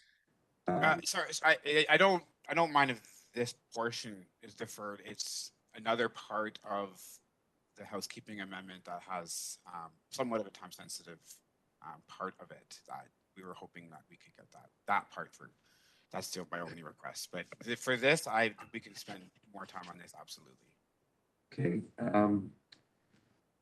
So if council, let me just sort of see, does anyone in council object to considering all other portions of the housekeeping amendment and excluding item 1 of the bylaw number 15-2022 from tonight's resolution, and then that can be brought forward as a targeted housekeeping Mr. Yilmaz's convenience? Anyone object to that? Mr. Richardson, Councillor Richardson.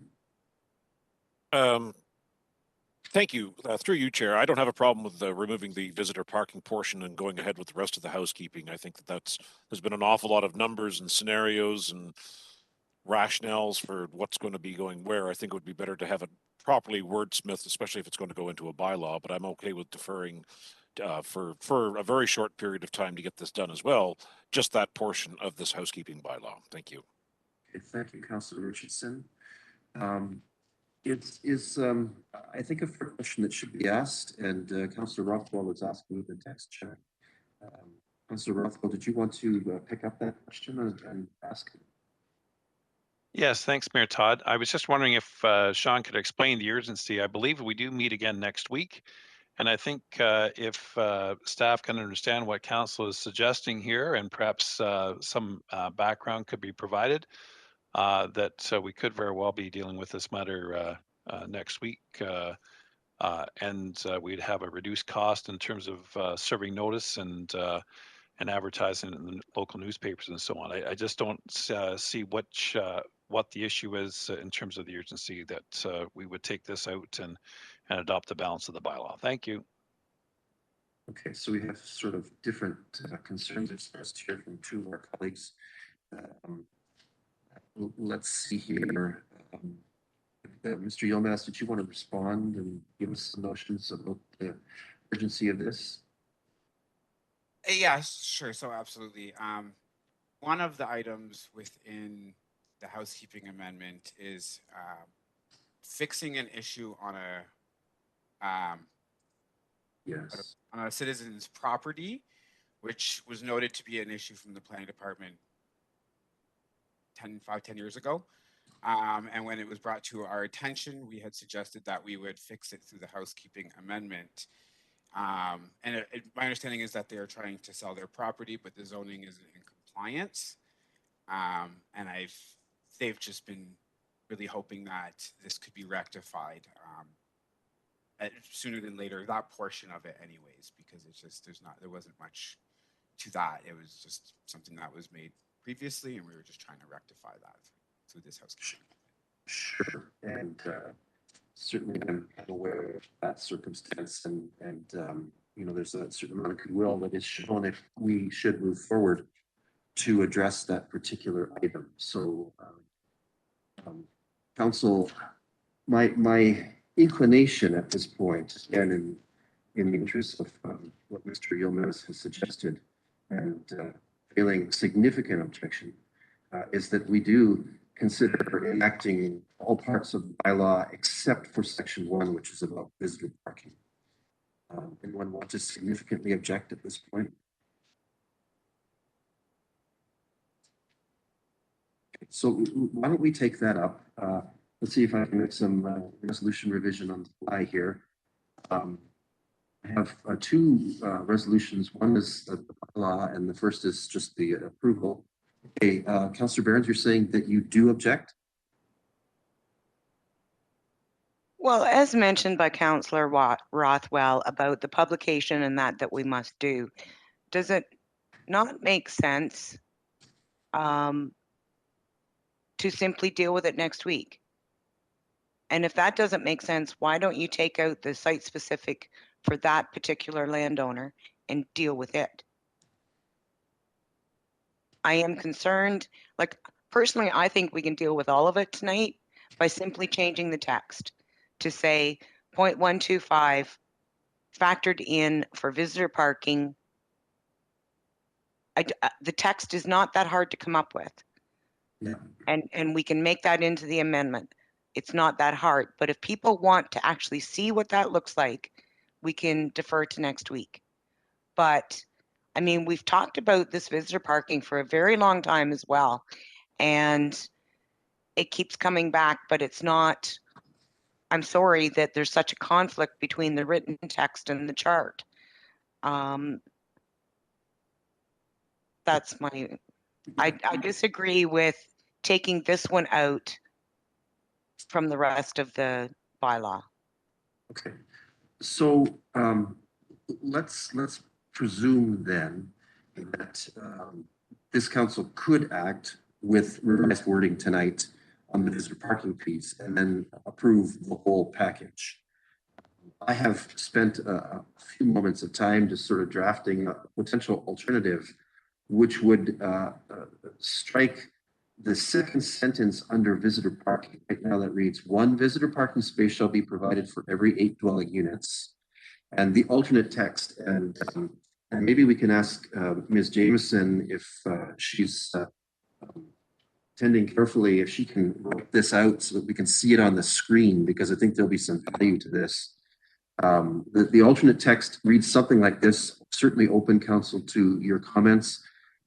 It would read as follows: to provide for visitor parking spaces, a calculation that multiplies the number of units in the multi-unit residential development by the factor 0.125, with the result rounded up to the nearest whole number, shall be the number of required visitor parking spaces.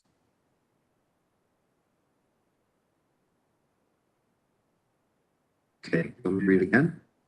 Someone? The clerk is nodding her head. I think she should be appreciated. To provide for visitor parking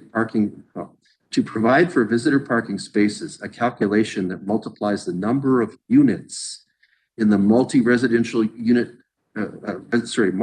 residential development by the factor 0.125, with that result rounded up to the nearest whole number, shall be the number of required visitor spaces.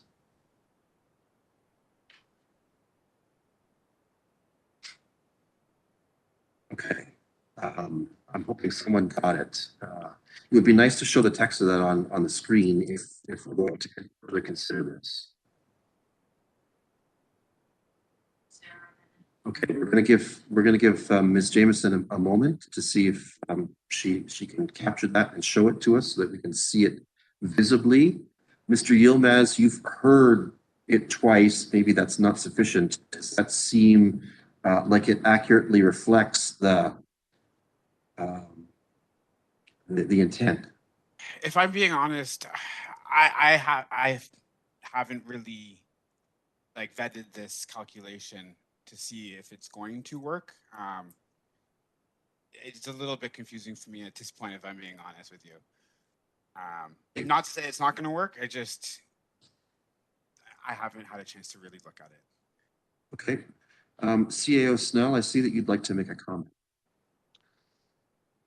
Yeah, I just think the only thing I would add is that we would define in that definition what multiple is, just so we're not dealing with 2 unit. Because I don't think that's the intent. It's probably 3 or more.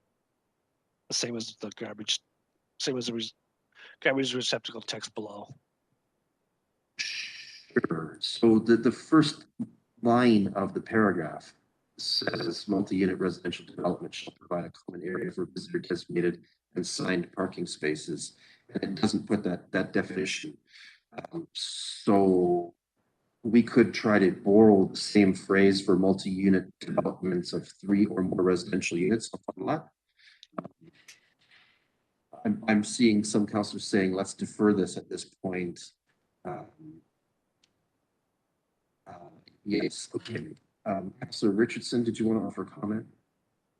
Yeah, I think there's a lot of different paths going off in the same direction here.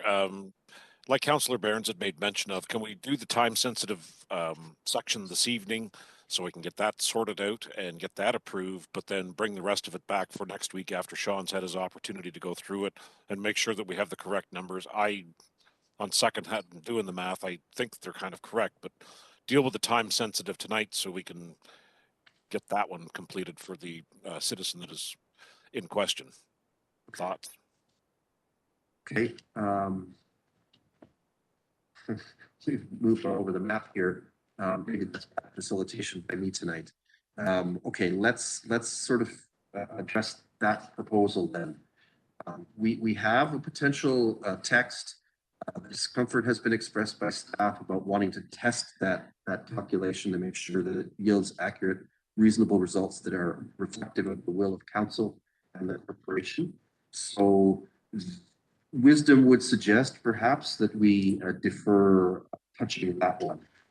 There, however, has been a sense that item 3 in this bylaw is the key point that has a certain urgency attached to it in the interests of goodwill, that someone has been waiting for a while for this resolution to come forward, and it would be the kindness of this council to actually do something about this one.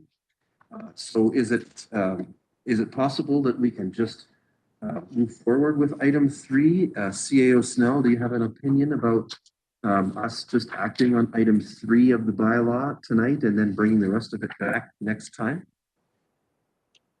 Since this is the only section we've been dealing with, I think it just makes sense to remove section 1 and pass the rest of the bylaw. And we'll bring back section 1 for parking. Okay, so we're given advice from our lead staff member that the reasonable path that he'd recommend to us is to omit section 1 tonight and consider the rest of the bylaw. We might not get unanimity about this, but perhaps that's the approach that I'll take just for the sake of putting it onto the floor in a appropriate fashion for council to decide, deem what it wants to do.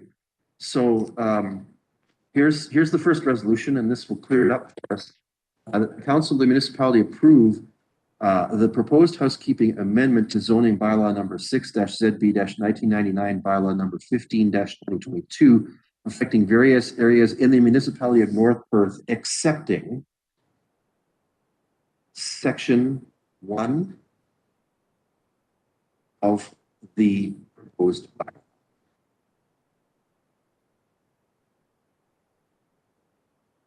CAO Snell, is that seem like text that's adequate for the purposes of withstanding the legal test? Yes, I would believe so.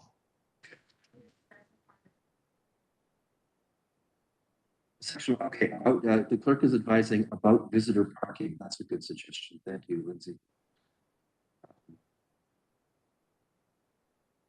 Okay, so let me read it into the record again. We'll see where this goes.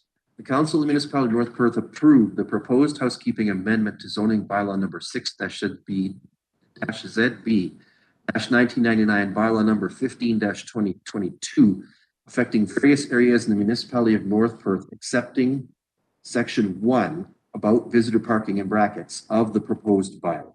That's the revised text. Okay, how we do it? Any other comments, Clerk Pine? Okay, Councillor Andreessen, would you serve as mover for that? Yes, I just would like to thank everyone for that consideration to do this. And yes, I'll make that motion. Thank you.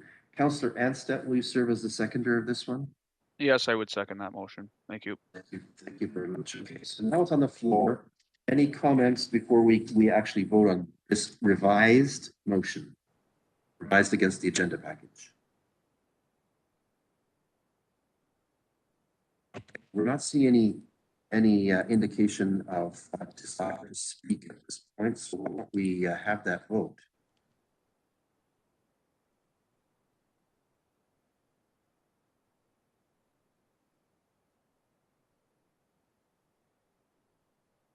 Didn't go for me. System has frozen.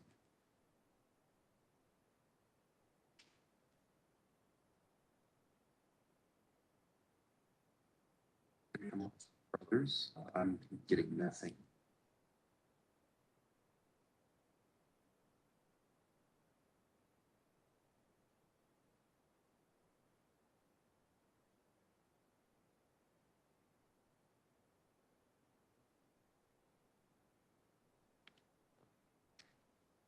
Councillor, are others seeing the resolution and the vote in eScribe, or is it just the mayor who's having eScribe technology problems? I saw it, but my eScribe did flicker, but it allowed me to cast a vote. Okay. All of them are in except for Mayor Kasenberg. Okay, thank you. So I will vote in favor. What does that give us then? Can I see the result of the vote? So that is carried. Thank you. All right. That means next then, first, obviously I had to figure out what's wrong with my eScribe. It is completely frozen on my screen. But next then we have the bylaw, and we're going to need to make a similar revision. So this enabling resolution for the bylaw, that bylaw 15-2022 being a bylaw to amend bylaw number 6-ZB-1999 as amended, be introduced, read, and considered read a first, second, and third time and be finally passed. We probably need to get some text in here about this amendment, right? So I want to amend with exclusion of section 1, visitor parking. Is that okay? Does that sound right to you, Lindsay?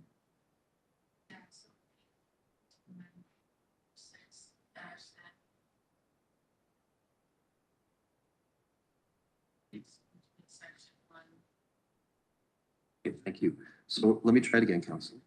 That bylaw 15-2022 being a bylaw to amend bylaw number 6-ZB-1999 as amended, with exclusion of section 1, visitor parking, be introduced, read, and considered read a first, second, and third time and be finally passed. This bylaw be signed by the mayor and the clerk and sealed with the seal of the corporation.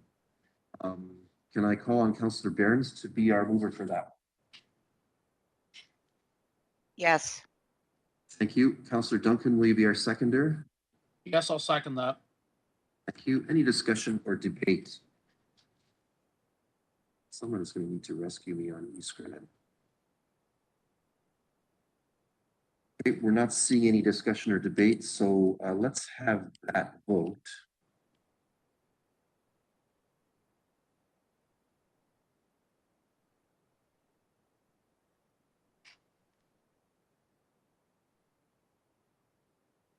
No. eScribe is totally crashed for me. All votes are in except for yours, Mayor Kasenberg. So I will vote in favor, and that means that is carried. Thank you, Ms. Jameson, for helping us through that. Now I'm going to attempt to reload eScribe. Council, with your indulgence, just give me a moment.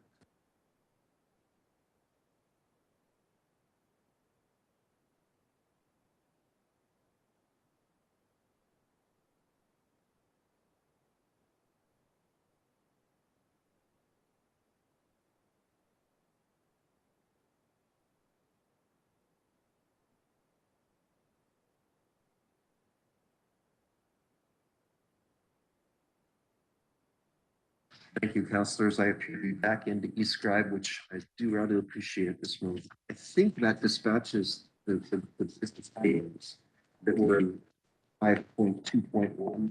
I at this point with an intended deferral to a time of Mr. Yilmaz's choosing for the item 1 visitor parking to be seen by this council before or again. Okay, let's move forward here. For item 5.2.2, council is asked to receive a report on an application for consent to sever surplus farm residence related to lands in the Wallace Ward as brought forward by owner Lavo Lit Inc. and adjusted a little bit by planning staff from what I can tell. Council is further asked to make a recommendation to approve this application to Perth County's Land Division Committee or its delegate. I'm going to call on County of Perth Senior Planner Adam Kozlowski to explain the request on this matter. Mr. Kozlowski, welcome. Thank you, Your Worship, members of council. Good evening. I'm going to share a screen very briefly and just provide council with a summary of the update of information that we received on this application. Excuse me.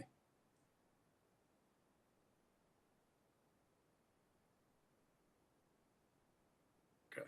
And I trust everybody can see the air photo.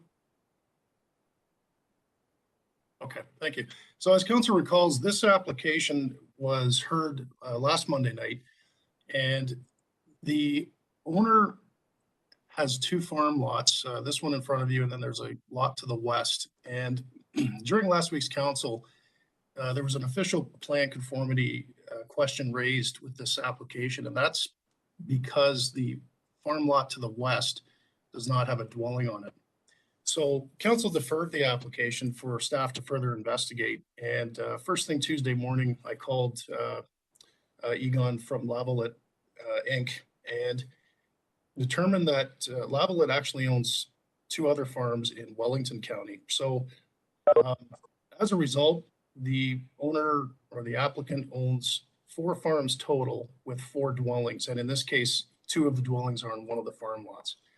So the application is to sever off this second house here. And with the updated information on farm ownership from the applicant, the official plan conformity question has been resolved, and staff continue to recommend approval of the application subject to the original conditions in the staff report. And that is for a slightly reduced lot where we pulled the rear yard or the rear lot line down a little bit closer to the house.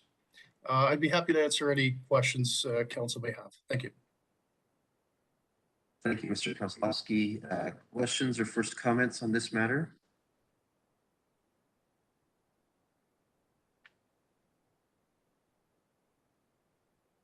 I'm not seeing any. So once again, I'll use a little bit of sense and not read out all of the conditions that are in this, but let's have the resolution for consideration. It reads as follows. The Council of the Municipality of North Perth received the report entitled Consent to Sever Surplus Farm Residence number B49-21 dated March 7th, March 7th, 2022, affecting the lands described as lots 43 to 45, concession 5, Wallace Ward 6566, Perth 988 for information.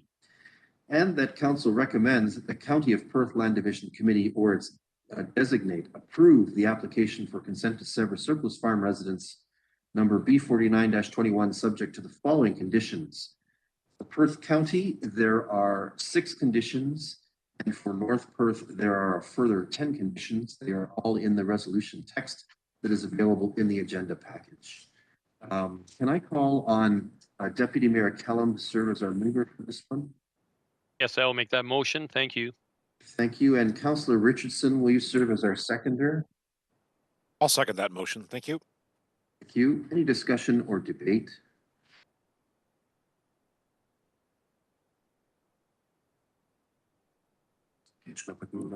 Here.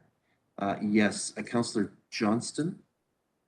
Thank you, Mayor Todd. Question for Adam. It's just, and I can't keep track of all the farmhouse severances. Have we approved any in the past where the principal residence is out of Perth County? And I'm assuming there's no requirements that they live in Perth County with their principal residence. Thank you. Yeah, through you, Your Worship, that's not a requirement. At one of the recent Perth South Council meetings, for example, we did a surplus farm severance where the principal residence was in Oxford County, I believe. Those were approved, no issues with the official plan.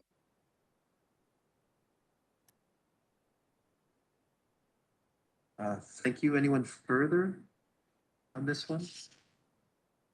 Okay, so we have a resolution on the floor and there are a number of conditions that have been established and questions that this council has previously had have been addressed. I think seeing no further questions that we should call a vote.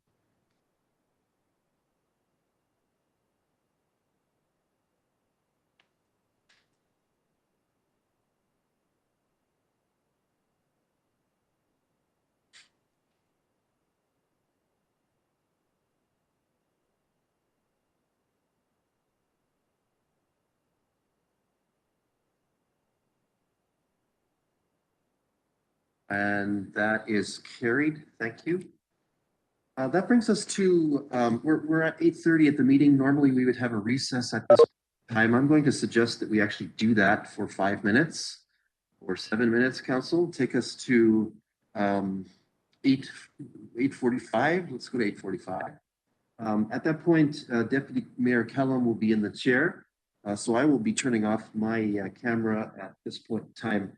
And Deputy Mayor, if you'll call the meeting back at 8:45, I think that would put us back on track. Appreciate that and your service in contributing for me.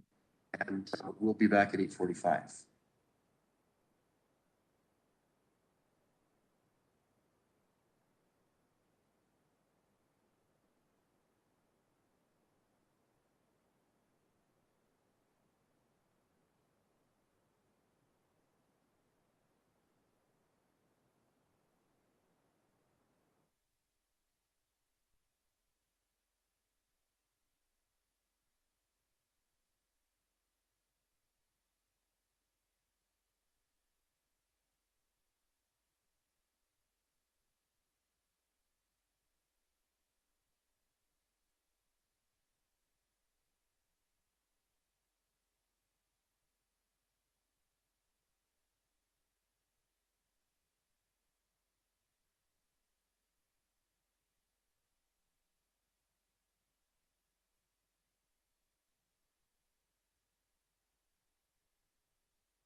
Good evening, everyone. It is 8:45, so if everyone could please log back on or show your face so that I know you're here, that'd be greatly appreciated. Thank you.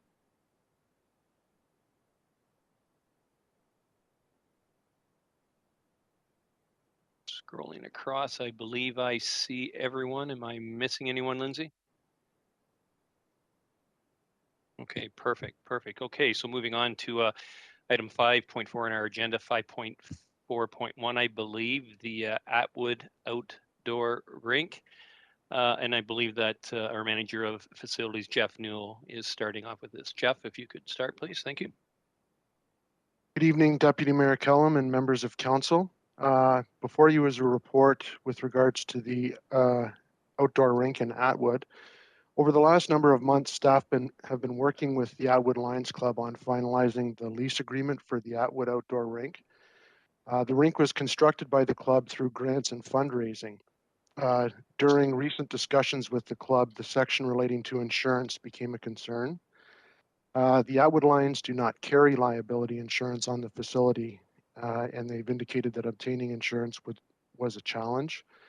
Staff consulted with the municipal insurance provider, who confirmed that the Lions Club require liability insurance, naming the municipality as an additional insured. On February 15th, staff spoke with representatives of the Lions, and it was agreed that the rink should be closed in order to protect the club and the municipality from potential risk until concerns around the insurance coverage can be resolved. Staff offer the following options for council consideration, and staff have made a recommendation which certainly can be amended upon further discussion. I'm just going to go through the three options that are presented here. The first option would see that the municipality would assume ownership of the facility and staff the operation, in which case the liability would rest solely with the municipality. In this option, qualified municipal staff would operate the facility. The annual cost of this option would include staff time, equipment, and fuel, and would be approximately $25,000 per season. Weather would play a factor, as favorable weather conditions require less maintenance, but the cost could be substantially skewed should weather not cooperate. This figure assumes that the weather would cooperate and that the minimum level of maintenance would be required. But the figure could be greater than what is presented if the weather does not cooperate. In option two, the municipality could assume ownership of the facility and develop a team of volunteers to operate the facility. In this option, community volunteers would be required to follow municipal volunteer protocols with regards to training and expectations. With the committed number of volunteers currently that work on the rink, recruitment of a volunteer base would likely not be a challenge. In this scenario, the municipality would assume responsibility for insurance. The third option would see the Atwood Lions obtaining appropriate insurance and then continue to operate the facility under a lease agreement with the municipality. This is a practice followed with other service club initiatives in North Perth. Following the drafting of this report, staff have spoken with a representative member of the Atwood Lions Club, who commented that the Lions would support the rink being run by a volunteer committee for the municipalities. Also confirming that the Lions would make up the bulk of that committee. So those are the three options presented for council for discussion, and I'm more than happy to answer any questions. Thank you, Jeff, for your report on this, and especially your last comments there. So council, at this time, I'll open it up to comments or questions. If you could just come through the chat line, I'll try to grab it there. And it looks like first up is Councillor Duncan. Go ahead, Matt.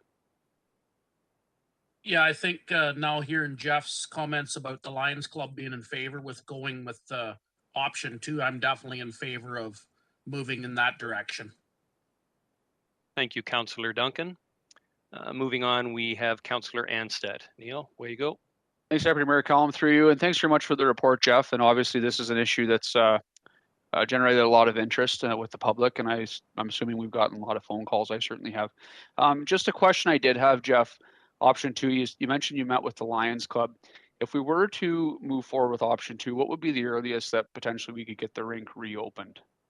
Thank you.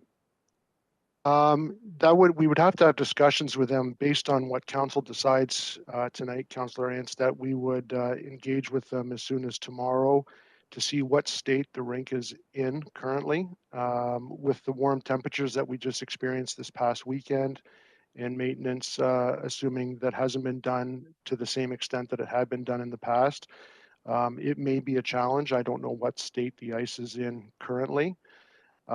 We would need to also make sure we have a meeting with the volunteers in order to make sure that they meet all the criteria that would be required from a volunteer base. So my feeling is it may be a challenge to get it turned around real quick, but it would certainly be worth trying.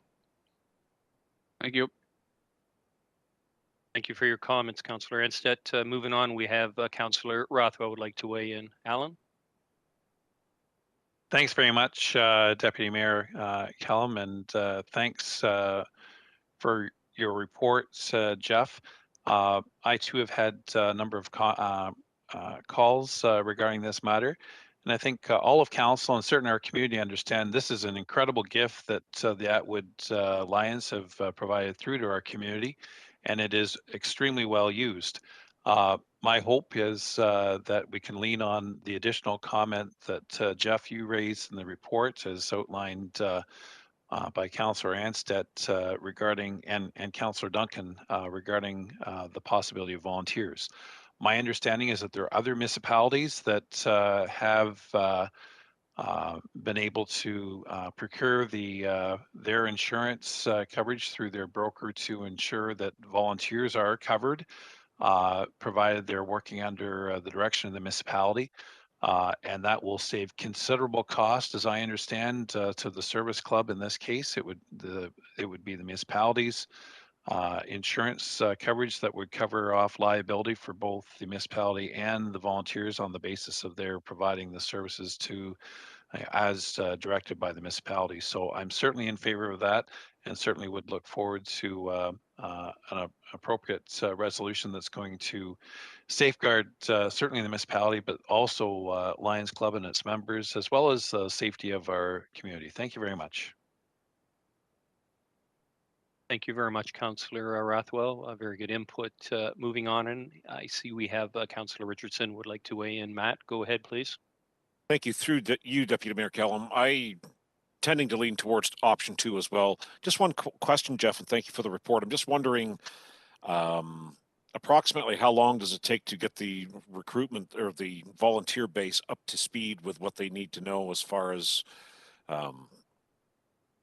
the requirements for being a municipal volunteer? Now, would this be strictly a volunteer committee, or would it be a separate committee of council if it's appointed by that? So, thank you. Thanks. Just a couple of questions. I'm not quite certain on your second question whether this is a committee of council or is it just strictly volunteers. And I don't want to say just volunteers because that's not the right wording at all. But what I mean by that is we have volunteers that run our basketball programs and things like that. So I would need to check in with our program staff to see what is in place. I'm not there may be something like criminal records checks need to be done or something along that line, but I don't have information at this point. And I think it would just be volunteers as opposed to a committee of council. That would be my guess, but I would have to talk with my colleagues about that.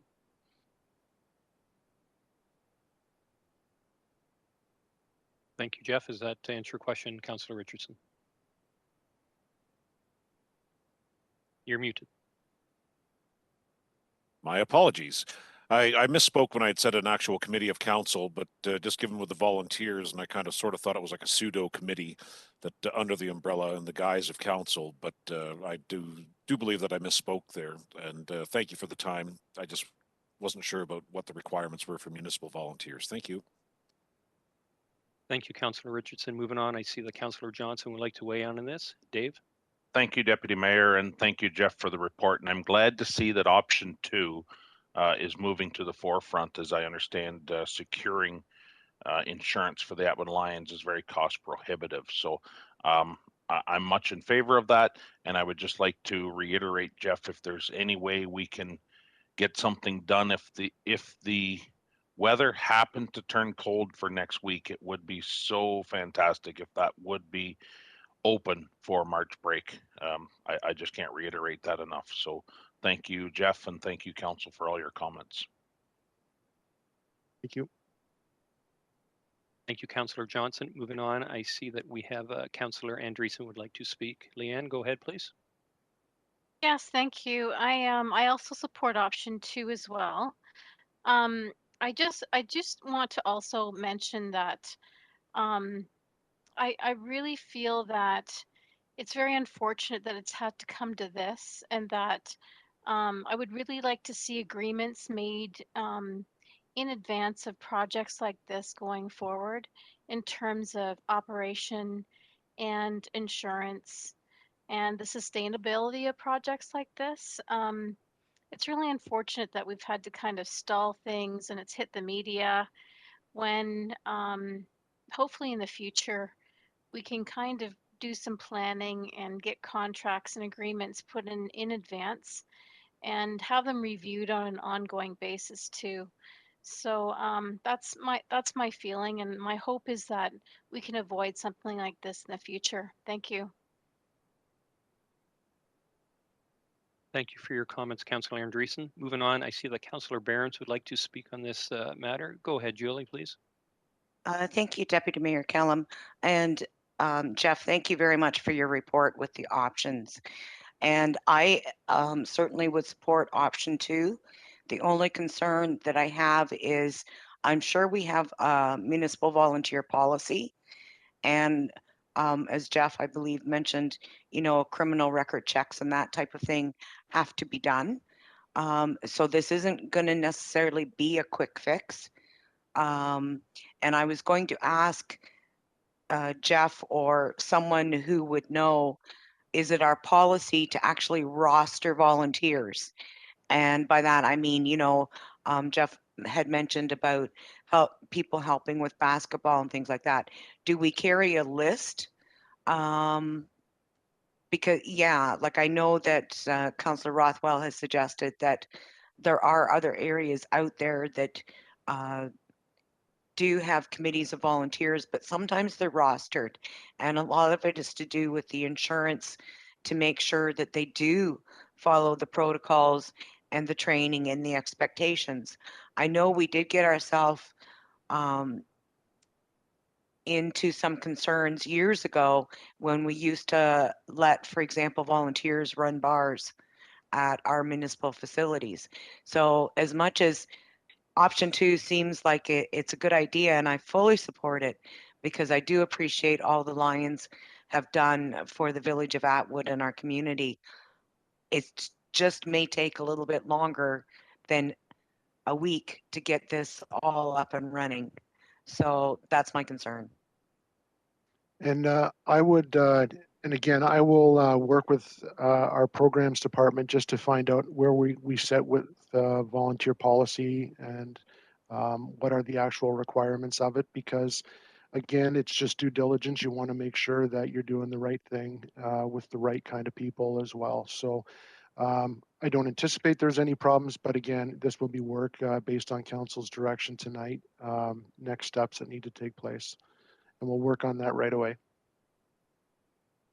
Thanks, Jeff, and thank you, Councillor Behrens, Julie, for your comments here. I see that Councillor Seiler, would you like to weigh in on this? Thank you, Deputy Mayor Kellum, and all to my colleagues for all their good comments on this. I'm just kind of in the same boat with Julie there. With this option 2, I'm leaning towards option 2. Now with this, I'd like to see it go for the whole year.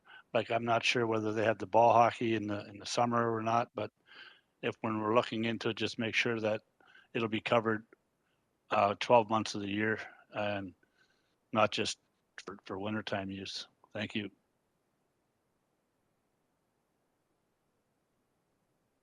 Thank you, Councillor Seiler. Okay, moving on, I see back a bit, Councillor Richardson, you had a follow-up, but did you comment earlier on that? I've had my follow-up now. Thank you. I just wanted clarification on the committee of council comment that I inadvertently made, so I'm good. Okay, thank you. Is there anyone else that would like to make comments or have any questions at this time? I am seeing none. Okay, so I also am in agreement with option number 2. I've had several comments with some of the Lions and some of the residents of North Perth as well, and I think this is it is working with both parties here. And like Councillor Rothwell said, the work and what has gone into this project, we want to make sure that it moves forward. And it sounds like we all are in support or get to vote at this time. I know the recommendation is a little different. I'm going to lean to Lindsay on this. I do not have a recommendation in front of me. I know that I'd like to put on the table option 2. Is there anything you'd like for me to present, or is it okay for me to say that I'd like a motion that this council, the municipality of North Perth, could assume or assumes the ownership option 2 and volunteers to operate the facility? Do you have anything else that you would like to add to that policy? Or to that motion, sorry. No. To you, Deputy Mayor Kellum, I think that what you said encompasses council's intention, as long as the motion references that you are recommending option 2 as outlined in the report, Atwood outdoor rink. So I think what you said will suffice. Okay, thank you very much for the direction. Councillors, any comments on that? Councillor Richardson, would you make that motion? I will be happy to make that motion. Thank you. Thank you. And Councillor Anstett, would you second that motion? Yes, I would second that. Thank you. Thank you. Last time for comments or questions. Seeing none, may I please have the vote?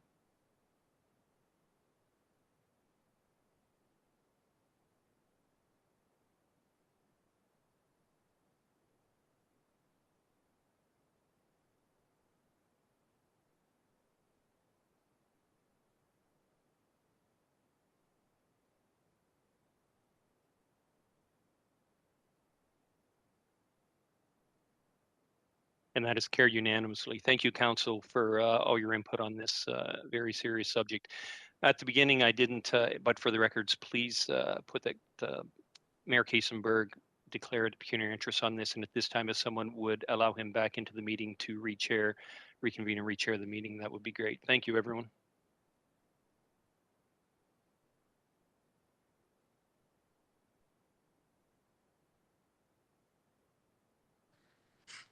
Thank you, councillors. Special thanks to Deputy Mayor Kellum for supporting the facilitation of that section of the agenda.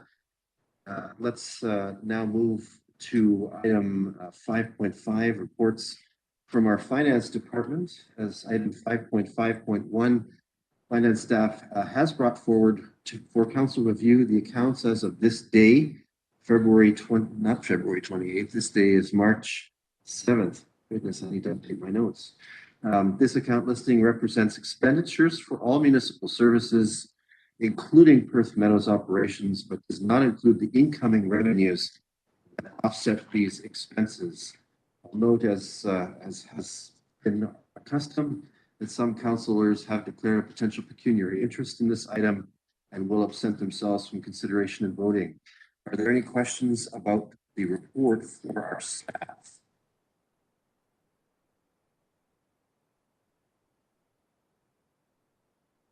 Okay, we're not seeing any at this point. So I have a resolution for our consideration. It is as follows. That the following summary of accounts be received by council for information. The total is $1,113,206.70. Can I call on Councillor Andreessen to be our mover for this one? Yes, I'll make that motion. Thank you. Thank you. And Councillor Duncan, will you serve as our seconder here? Yes, I'll second that. Thank you very much. Any discussion or debate? Seeing none, let's have that vote.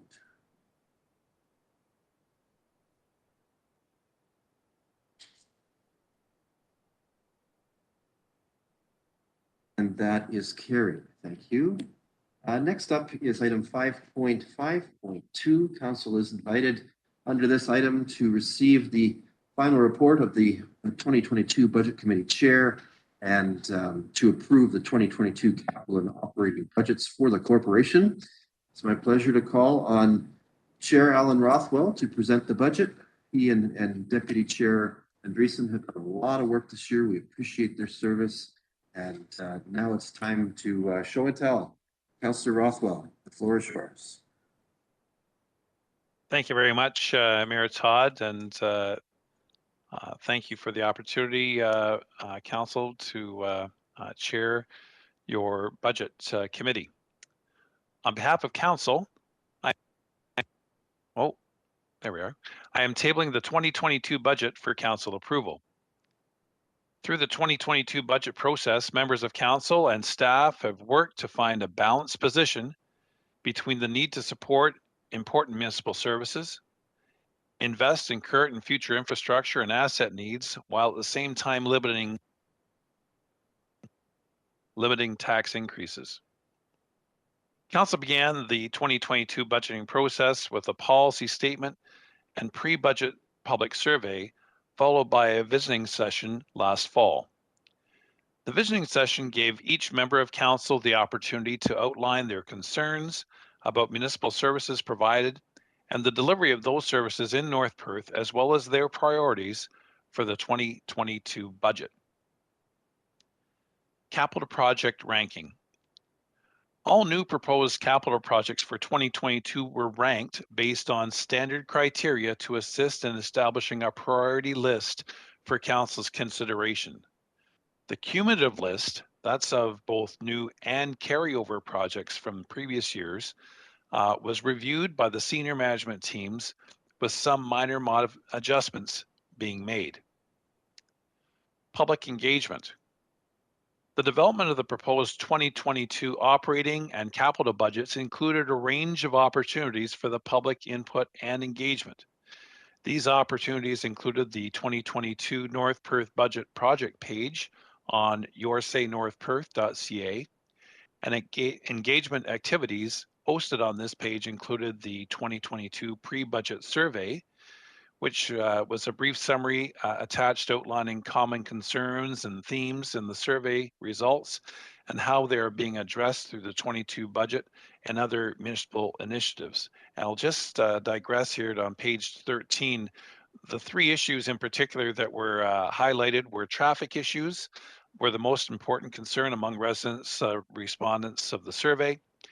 There are some projects outlined in the 2022 Public Works Department budget that would address traffic concerns, including the completion of the Transportation Master Plan, which would include a report back to Council in the coming months. And additionally, the beginning stages of a listable bypass plan have been introduced in the 2022 capital budget. Also, general infrastructure was raised as a concern.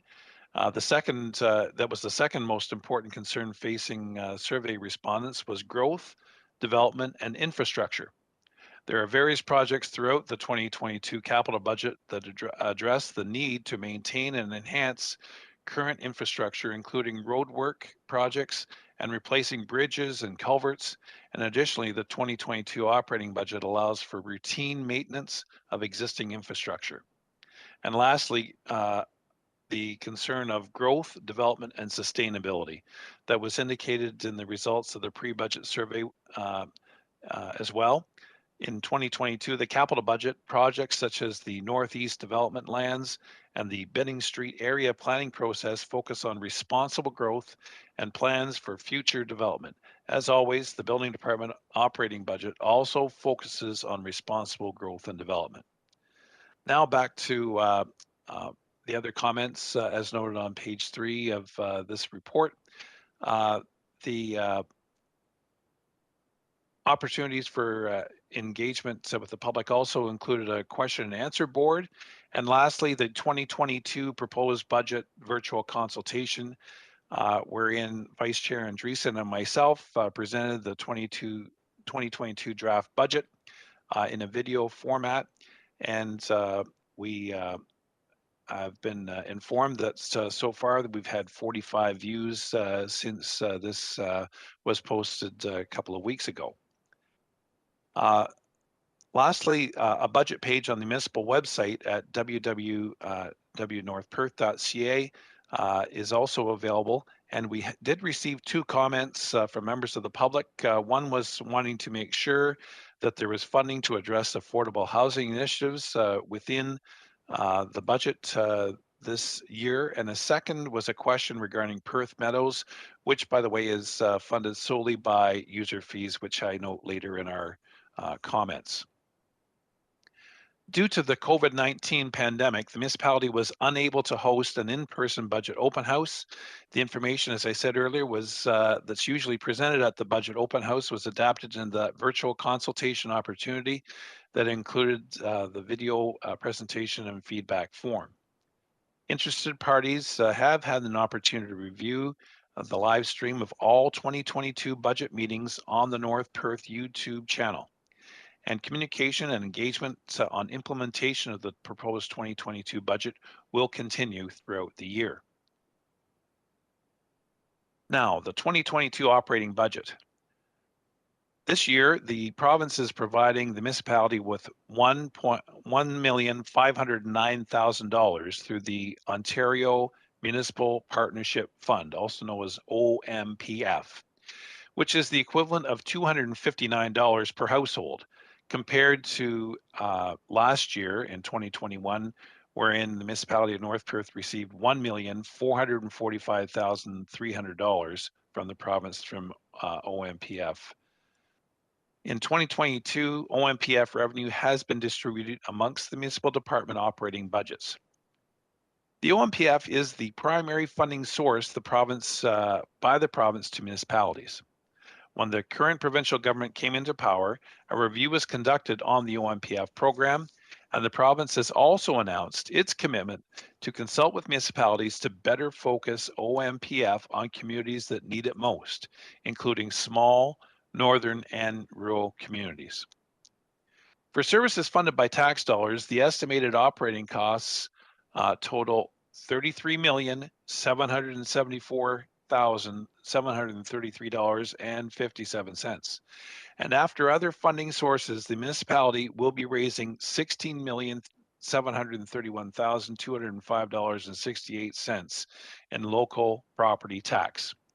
The following chart illustrates the allocation of North Perth tax dollars to various services. So if we can just move up to that chart, thanks very much, Lindsay. Or Sarah, whoever's operating there. You'll see asset management accounts for 1% of our proposed budget. Programs and facilities at 16%. Oh, it's great you've zoomed that in. Great. Roads, storm, drainage, and cemetery at 35%. Fire at 9% of our proposed budget. Library, 5%. Police at 15%.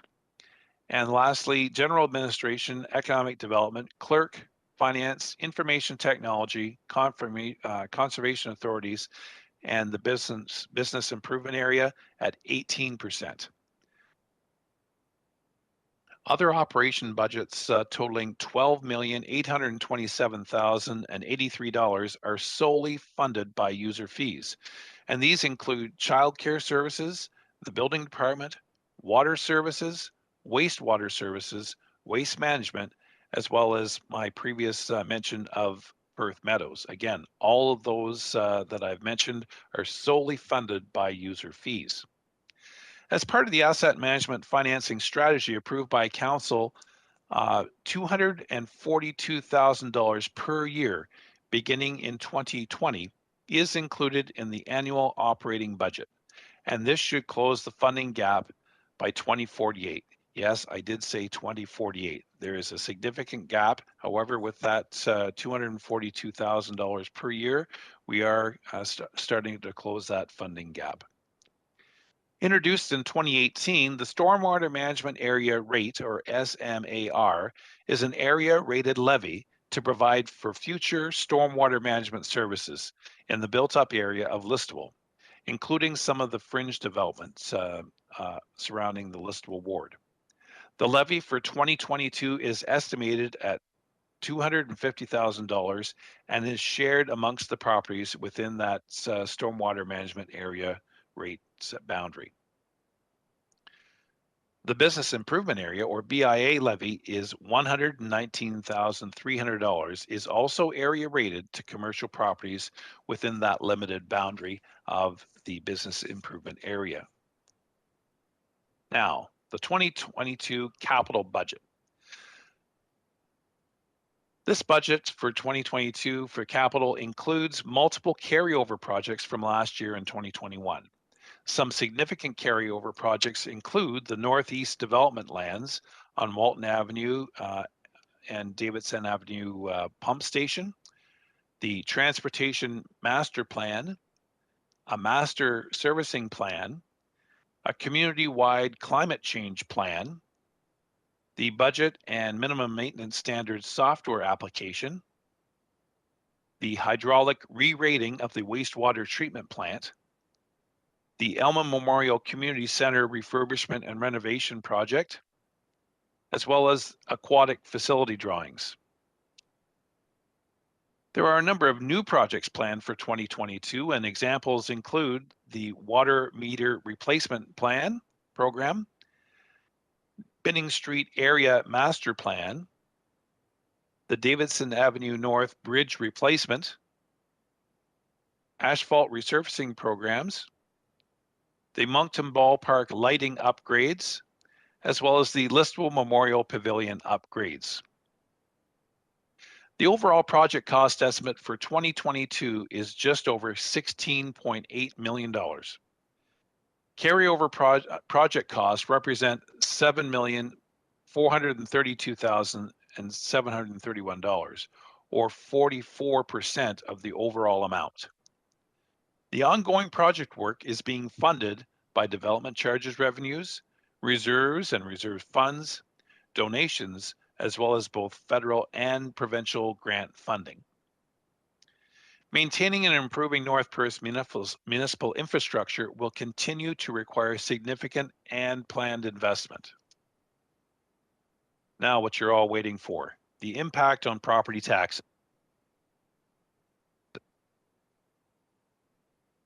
I keep hitting my mute button. I shouldn't do that. Here we are. The North Perth Building Department has had another busy year in 2021, issuing 371 building permits, which included the creation of 174 residential dwelling units. This increased tax base allows the total budget levy to be applied across a greater number of properties. Due to the COVID-19 pandemic, the Municipal Property Assessment Corporation, MPAC, postponed the 2020 property reassessment that would have reassessed properties based on a valuation date of January 1st, 2019, with reassessments to be applied and used for budgeting through the 2021 to 2024 period. This is still deferred. The North Perth 2022 tax levy increase is $951,560.68 for local municipal purposes. A total property tax bill reflects taxes levied by the municipality of North Perth, the County of Perth, and our local school boards. Specifically, for every residential tax dollar received in 2022, approximately 61 cents will be kept in North Perth. Approximately 21 cents will be transferred to the County of Perth, and 18 cents will be transferred to our local school boards. When all three 2022 levy requisitions are combined, the overall tax increase in North Perth is about 5.8%. However, due to assessment shifts and real growth, the residential levy impact is about 2.3%, or about 20 cents per day. The actual percent change will depend on any individual assessment changes and specific relative tax class changes. Other factors might include the Listowel Area Stormwater Management Levy, the Business Improvement Area Levy, waste bin charges, and other service charges applied to your tax billing for collection. The the 2022 property tax and user fee impact example. So we have two examples here. One is the calculation based on a $450,000 residential assessment. And you can see in the table on the left showing the taxes and the comparison between 2022, 2021, the difference, and per day, what that difference actually equates to. So you'll see on the residential side, slight decrease for stormwater levy, a slight increase for taxes, up $119.77. A small waste bin increased by $2 since last year. The average water sewer bill has increased $55 since 2021. So the overall total in this example for the $450,000 residential assessment is an increase of $175.38 over last year's, or 48 cents per day. This example includes the stormwater levy charged to listable and fringe area only on a $450,000 assessed residence with a small garbage wheelie bin and the average wastewater use. In this example, the ratepayer experienced an increase in their municipal costs compared to 2021, totaling, as I said, $175.38. For properties located in the municipality's hamlets, the services they do not receive, such as stormwater levy or water sewer, can be removed from this example to calculate their increase. Now also, we've included the calculation based on a $1,483,500 farm assessment with a $182,500 residential assessment. And in this example, we've got a small garbage wheelie bin, and in this example, the ratepayer will experience an increase in their municipal costs for 2022 compared to last year, totaling $149.29, which equals 41 cents per day. In conclusion, this budget addresses operational and infrastructure needs to maintain our anticipated municipal service levels required by our community while managing the inflationary pressures and past provincial reductions in the Ontario Municipal Partnership funding. Members of Council will be closely monitoring the 2022 financial statements to ensure that the municipality is sustaining the desired levels of services and moving forward with current development to ensure growth and prosperity during 2022. On behalf of Councillor Leanne Andreessen, our Vice Chair, and myself, I thank members of Council and our staff, in particular, Bonnie and Fran, as well as other staff that provide input from the senior management team, as well as certainly the public for participating in developing the future North Perth via our important 2022 budget deliberations. Mr. Mayor, I turn this over to you. If you have any questions or council, I'd be glad to address them. Thank you very much. Thank you, Chair Rothwell, and like you, I'd like to extend my appreciation to all of those who've been involved. Ms. Bedford, Ms. Hale and her team have been indispensable in the work, and we want you to know how much we appreciate the hullabaloo that winds up being created as a consequence of working on the budget. There's a whole lot that goes into it, and it's quite busy, and I think we can acknowledge that. But especially this year, Chair Rothwell and Deputy Chair Andreessen, thank you for all of your work to be on this budget. It is gratifying to see the comprehensiveness and the inclusion of many of Council's vision statements that were made during various meetings, all sort of wrapped up in this nice and, in my opinion, elegant law. Councillors, any comments or questions before we consider the resolution on the budget?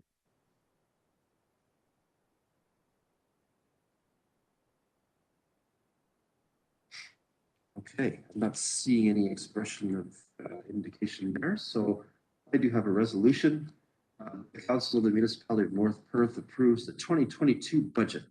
It's presented by Councillor Alan Rothwell, Budget Chair, with a $16,731,205.68 general tax levy for municipal owned purposes and $250,000 area tax levy for stormwater management purposes. Councillor Rothwell, I'm going to assume you are a mover. Yes, thanks very much. I'd be happy to do that, and I'll have a comment after this gets on the floor. Thank you very much. Thank you. And Councillor Andreessen, as Deputy Chair, will you serve as our second? Yes, it's my pleasure to second the motion. Thank you. Thank you very much. Now, discussion, debate, questions. Councillor Rothwell, you're up first. Thanks very much. And not to hog the time here, I did misspeak. I think I mentioned the name Bonnie. I meant Becky, of course.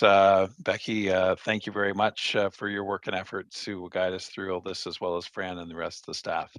Now, specifically, I did not include my comments regarding administration capital projects. This was an important matter that came up as part of Council's deliberation and public input. There is an affordable housing initiative to address the need for affordable housing in North Perth. Funding may be utilized for the preparation of an affordable housing action plan, as well as donation of land and/or monetary donations toward the development of affordable housing. Secondly, climate change. There is an effort to act on climate change, and the initial steps will be taken to develop an implementation plan for the greenhouse gas reduction plan in partnership with participating municipalities within the County of Perth. And the implementation may include education, decision-making tools, and municipal projects that reduce our greenhouse gas, plus ongoing monitoring of our progress. And last but not least is the North Perth Agricultural Excellence Strategy or Plan. And that, again, is to create that plan specifically outlining potential value-added projects for agri-food. A consultant will lead the initiative with extensive involvement from key stakeholders and potential partners. They will include reviewing past studies, developing priorities, determining the value-added products with timelines, business models, and partnership opportunities. Funding or grant opportunities will be investigated for potential projects of this nature. So again, Council incorporated into our conversations is the fact that we do not have specific dollar amounts associated with the affordable housing initiatives. Staff will be presenting a report through to Council for consideration on that matter. And if there is a need to amend this budget, if it is approved this evening, there's certainly a process in which we would do that. And as Council and the public knows full well, this is a crucial issue for us as a growing municipality to ensure that we do have adequate affordable housing and a greater range of housing for our community. So with those comments, thanks very much, Mayor Todd. Thank you, Councillor Rothwell. Anyone else with discussion, debate, or questions at this point about the budget? Okay, we have a resolution on the floor. It's been duly moved and seconded by the chair and deputy chair of the budget committee. And at this point, I'll call the vote.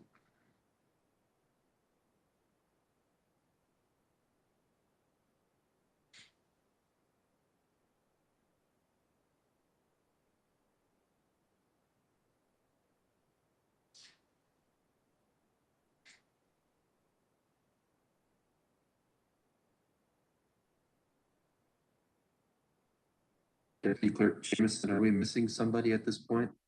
Yes, I'm not seeing a vote from Councillor Behrens. Councillor Behrens? My apologies. I am in favor dealing with e-scribe issues. Thank you. You're not alone. And so tonight that is carried unanimously. Again, with the appreciation of this council to all who've been involved, including the public who've engaged in various opportunities that we've made available to them. Outstanding work to Chair Rothwell. Salute to both you and Deputy Chair Andreessen again for your services. And Councillor Rothwell, you must feel a sigh of relief at this point as we've gotten this hurdle passed, and you may not have to face this one again. So thank you so much for your services. All right, let us move forward then to item 5.5.3. council is asked to authorize the maintenance and repair of the Bolton Branch A municipal drain. Ms. Hale, our Director of Finance and Treasurer, will give us a brief introduction to this matter. Ms. Hale, welcome. Thank you, Mayor Kiesenberg, members of council. As Leanne's report informs you, the Township of Howick have completed repairs on the Bolton Branch A of municipal drain. And the total cost of this particular work is $18,187.65, of which $4,124.32 will be assessed in the municipality of North Perth.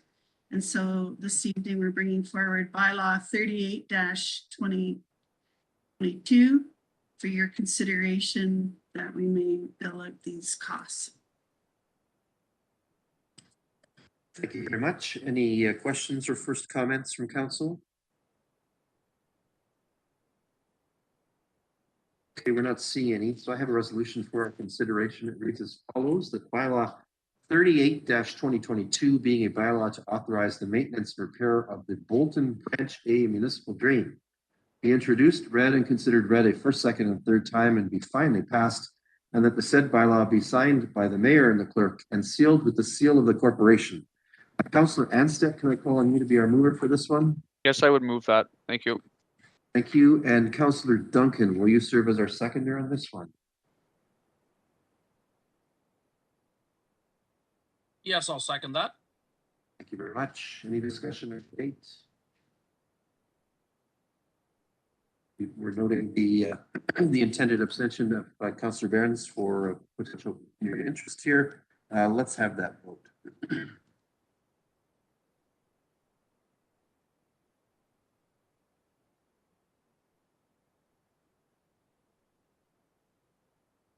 And that is carried. Thank you very much. Thank you. Thank you, Ms. Hale. Always a pleasure to have you advising us at our meeting. We have no reports from our Environmental Services Department this evening. I know that the whole team is very busy maintaining and upgrading and preserving our capacity for water and wastewater, and we appreciate all that they do. Now, let's turn to item 5.7, reports from our Manager of Operations. And for item 5.7.1, on the recommendation further to a public tendering process, council is invited to award the tender for the application of maintenance gravel granular M to the sole tenderer Dunnigan's Haulage in the amount of $1,331,375, excluding HST. Mr. Couch, is that you who speaks to this one? Yeah, thank you, Mayor, members of council. Josh White, our Finance and Purchasing Assistant, helps with the awards and review of tenders. There was one bidder in this situation. In the past, there have been more than a single bidder. The company that is recommended for award is Dunnigan Haulage. They've been awarded this in the past, usually because of their proximity to the roads and the proximity of gravel pits to those roads and travel distances. There are increases this year. You can see provided in the report is a 13%, almost 14% increase this year, and then in year 2, 21%. So I'll be coming back with increases in next year's costs based on this budget if awarded, or this proposal if awarded. And we did anticipate some of these increases and added $30,000 in the material cost to the operational budget this year that was just passed. So it does accommodate that in year 1, year 2. I will be looking for some additional funds likely to supplement the annual maintenance and addition of gravel to the rural roads. So in front of you is the recommendation to take the single bidder, Dunnigan Haulage, at the amount that's listed for approval for maintenance. And we do provide gravel on the roads in the spring and fall. So the program is spread out through the year depending on the location of the road and the contract with the provider.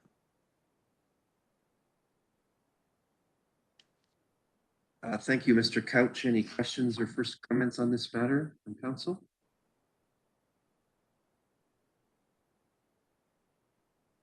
Yes, Councillor Duncan.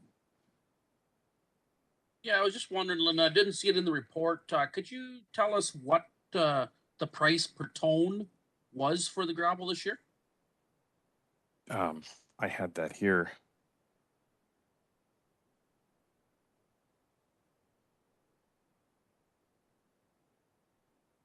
Between $12 and $13.25, $12 to $13.25 in year 1 and year 2, depending on location and distance to the pit. Hopefully that answers the questions. I think I've got that right. That's delivered. Thank you. Area. Okay. Thank you, Councillor Duncan. Anyone else with questions or first comments on this one?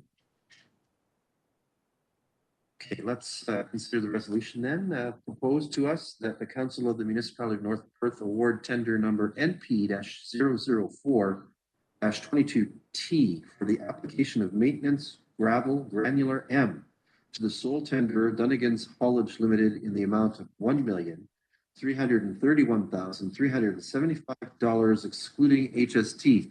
Councillor Behrens, will you serve as the mover of that one? Yes, I will make that motion. Thank you very much. Councillor Johnston, will you be our seconder here? Yes, I would second that. Thank you very much. Any discussion or debate? Seeing none, let's have that vote.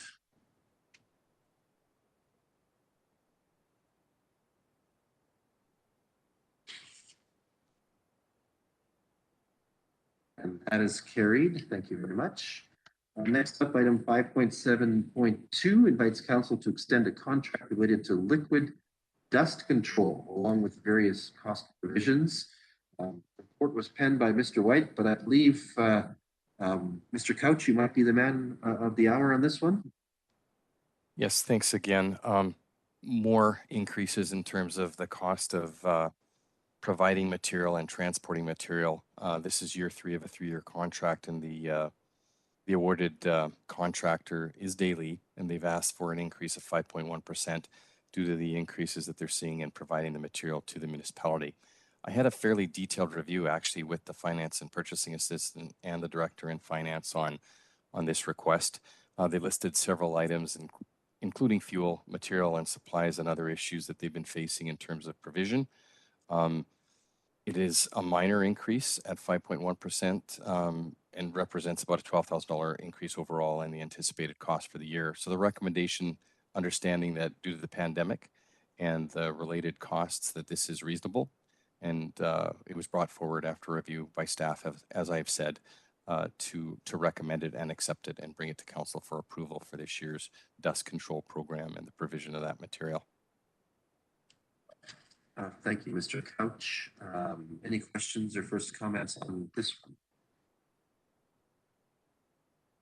Okay, seeing none, I have a resolution for our consideration that the Council of the Municipality of North Perth approve both proposed 2022 5.1% increase and the extension of 1 year with an additional CPI increase to the liquid dust control contract NP-001-20T with Daily Dust Control Limited. Can I call on Councillor Anstead to be our mover for this one?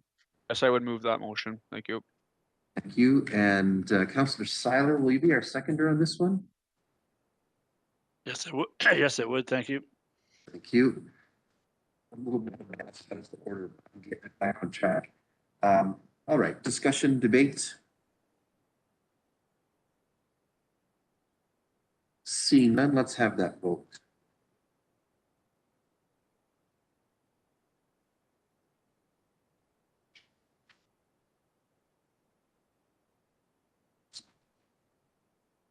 And that is carried. Thank you. We turn now to item 5.8, reports from the fire department. We have no report from the fire department this evening. We know they have been busy. And we hope that their contributions in mutual at this point requested today are not too traumatic for them. We would like to see good outcome there. All right, let's turn to item 6 on our agenda. For item 6.1, councillors, are there any reports you would like to ask of staff or of our committees at this hour? Requested opportunity to speak, use the usual text chat function for that purpose. Councillor Rothwell. Thanks very much, Mayor Todd. Just following up on our delegation regarding Food Cycler, if we could ask staff for reports for council's consideration as to whether or not we should consider moving forward with a pilot program here in North Perth. I'd appreciate that if there's support from council. Thank you. I will assume then that you are making a motion to direct staff to prepare a report to the end of exploring what would be involved in a pilot project with the food sector clients in North Perth. I assume that's moved by you. Yes, Mayor Todd. Thank you. And let's see here. Councillor Andreessen, will you be our seconder on this one? Yes, I would really support that and second it. Thank you. Thank you very much. So we have a motion on the floor. Do you wish to speak to that motion, Councillor Rockwell, any further? No, I believe there's really appreciated the presentation from the delegation, and I look forward to our staff being able to perhaps give us more information that we need to, as council, be aware of if we are to embark on such a program. Thank you. Thank you. Any other discussion, debate, questions, comments? I'm kind of looking at the clerk's table. You think you're there? A resolution for us, and he's probably. He's nodding your head. So let's, if we have a resolution, let's have it.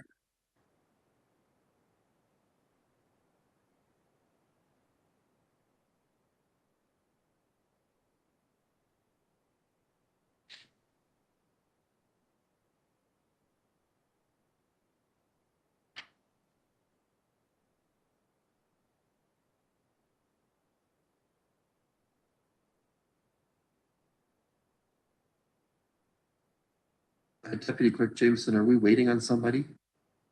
Yes, not seeing a vote from Councillor Andreessen. Councillor Andreessen, what say you?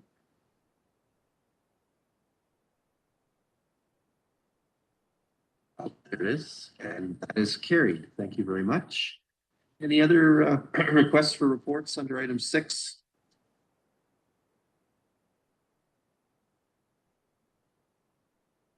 Okay, we're not seeing anything there. For item 7, we have received no items of correspondence which require further action. We're now at item 8 on our agenda, which allows council to consider bylaws. We have no additional bylaws tonight for our consideration. That brings us to item 9 on our agenda. Are there any councillors wishing leave to give notice of motion this evening?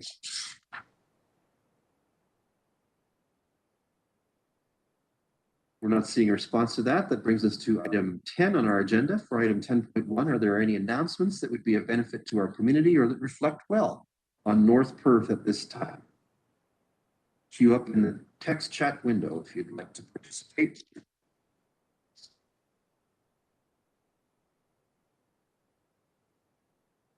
We're not seeing anything at this point. So let's turn to agenda item 11. We have no matters for consideration in a closed session meeting of council tonight, which means that we can skip past item 12 on our agenda. That means that next up is item 13. I must absent myself from consideration of item 13 and same with Deputy Mayor Kellum. So we've asked Councillor Duncan to lead on this item at this time. Councillor Duncan, I'm going to surrender the chairmanship of the meeting to you for this item, if you would, please. Thank you, Mayor Kaysenberg. We have the confirmatory